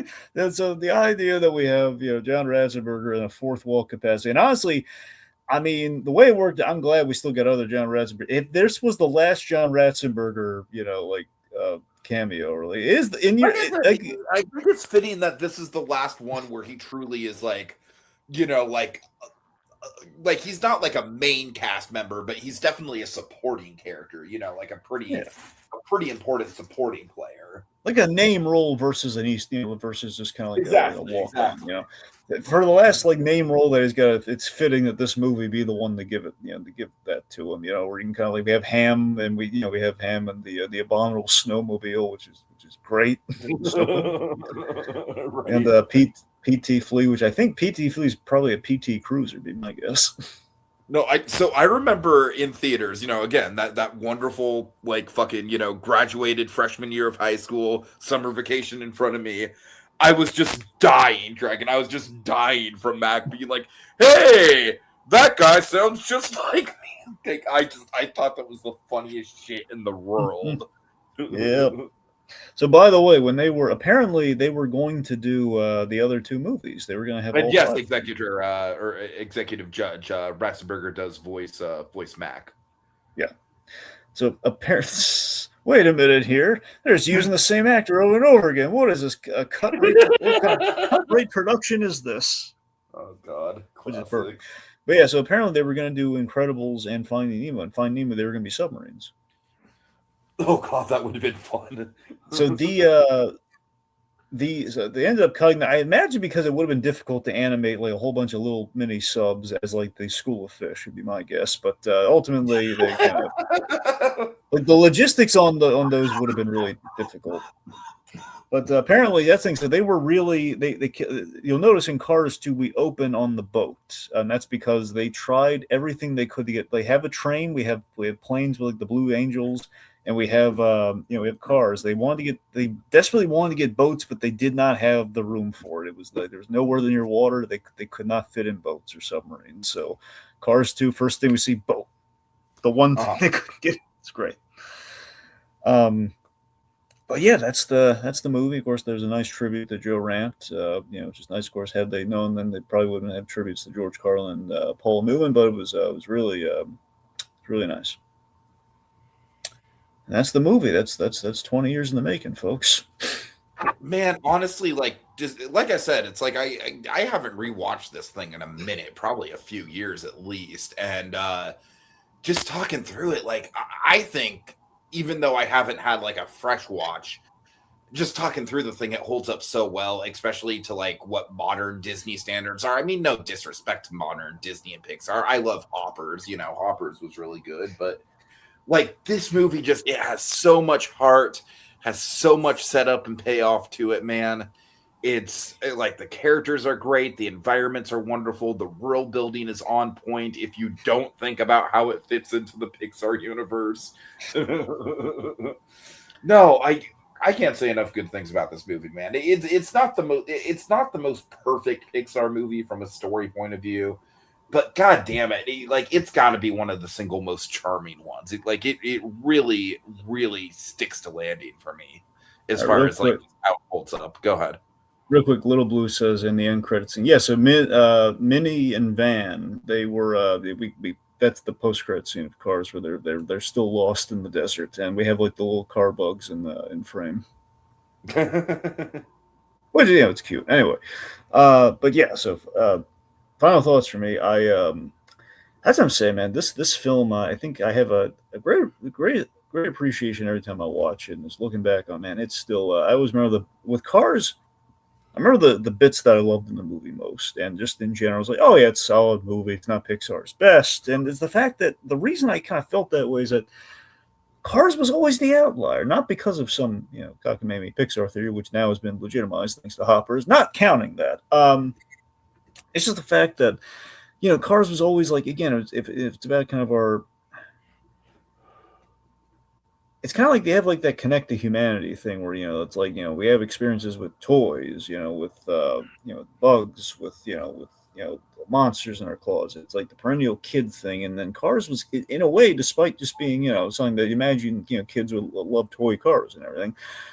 It's the fact that this was kind of made for the parents in a sense. This was made for the car generation, the people that grew up with the cars, people that lived through those things. This is made for the people who appreciate all of that, and I think.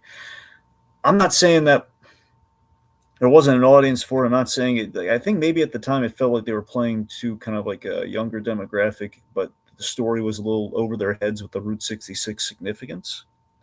Mm-hmm. I mean, it's possible that I don't know. It's just the thing where Cars is as a movie. I think really it was underappreciated for a while, and it was solid. But I think looking back on it, it had a lot left in it, and it kind of took a while for it to show the world, And I think in the swell, just how successful it became from merchandising POV, again becoming kind of the new Thomas the Tank Engine. I think people kind of took it for granted, and with the franchising, it kind of took away kind of how special the original film was, where it was like Lasseter, this was his passion project, and Joe Ranft really put some magic in this, and to some degree, it's like maybe we lost a little bit of that magic when we did the other two movies, in that we were making them for the wrong reasons. We made Cars to just do something fun. I'm not saying we can't make a movie just to be fun and just kind of do cool stuff with cars, but it just felt like it was being made because, Disney demanded sequels with the Pixar negotiation, which this film, so interestingly, was right before the ink dried on that. This was kind of like the bargaining chip, but that was the necessary evil. Like, okay, Disney and Pixar will continue to go on, but you got to make sequels to certain franchises, which, of course, the way it's going now, we're still kind of in that space. But that's the thing, Cars, I think, let's just put it this way: in car terminology, first Cars was the classic, and the rest has been kind of more of a kind of manufactured. And I don't want to say that in too negative a way, because Cars 3 does have redeeming value, and I still like elements of Cars 2. Not a lot about Cars 2, but I like elements of Cars 2. But Right. there's just something special. There's a lot of heart, and there's something just I can feel the passion from our filmmakers. I feel the pathos for our vehicle characters. I just yeah, my grandmother adores Paul Newman, so she always had a soft spot for this film, and I still I look back on it, I was like, yeah, it's warranted. I think our characters kind of stood the test of time, even if you can make the argument if it within the Doc Hollywood vein, where it's pulling like kind of tropes and archetypes. But again, I think there was a little more under the hood than tropes and archetypes. I think there was something there, and at the end of the day, like it or not, you can always give credit to like just the world building and the work that went into this. Is that they did their research, man, in every which way. They did the impossible. They could have made this so much easier on themselves, but it would have been a lesser movie. Absolutely. So Cars, Cars deserves a second look for anyone who hasn't watched it. No, God knows how many 20 years like this guy next to me. But you gotta give it another watch. Make you appreciate. You gotta slow down and just kind of appreciate Cars. Okay. All right. So let's see. Let me make sure we got everyone in the comments here. Okay, just to shout out, just because we haven't shouted him out. Jonesy. Happy 20th to Cars. All right. So yeah, big thank you to you, Jonesy. Eli of Little Blue Productions, of course. Teddy. Also, Jacob Weil says, in case I'm not on for this, I just want to say for the record that I do really like this movie. It means a lot to me, and while it's not Pixar's greatest, it's still very good. A predictable movie. All right, let's see. Anyone else I'm missing? Dragon Executive Judge 3747, and I think that's it, right? I'm trying to see if I think that you already mentioned Teddy, right? Uh-huh. Yeah, that's everyone. All right. Okay, thanks for joining us, folks. Have a good one. Pit stop. Ka-chow. Kerchiga.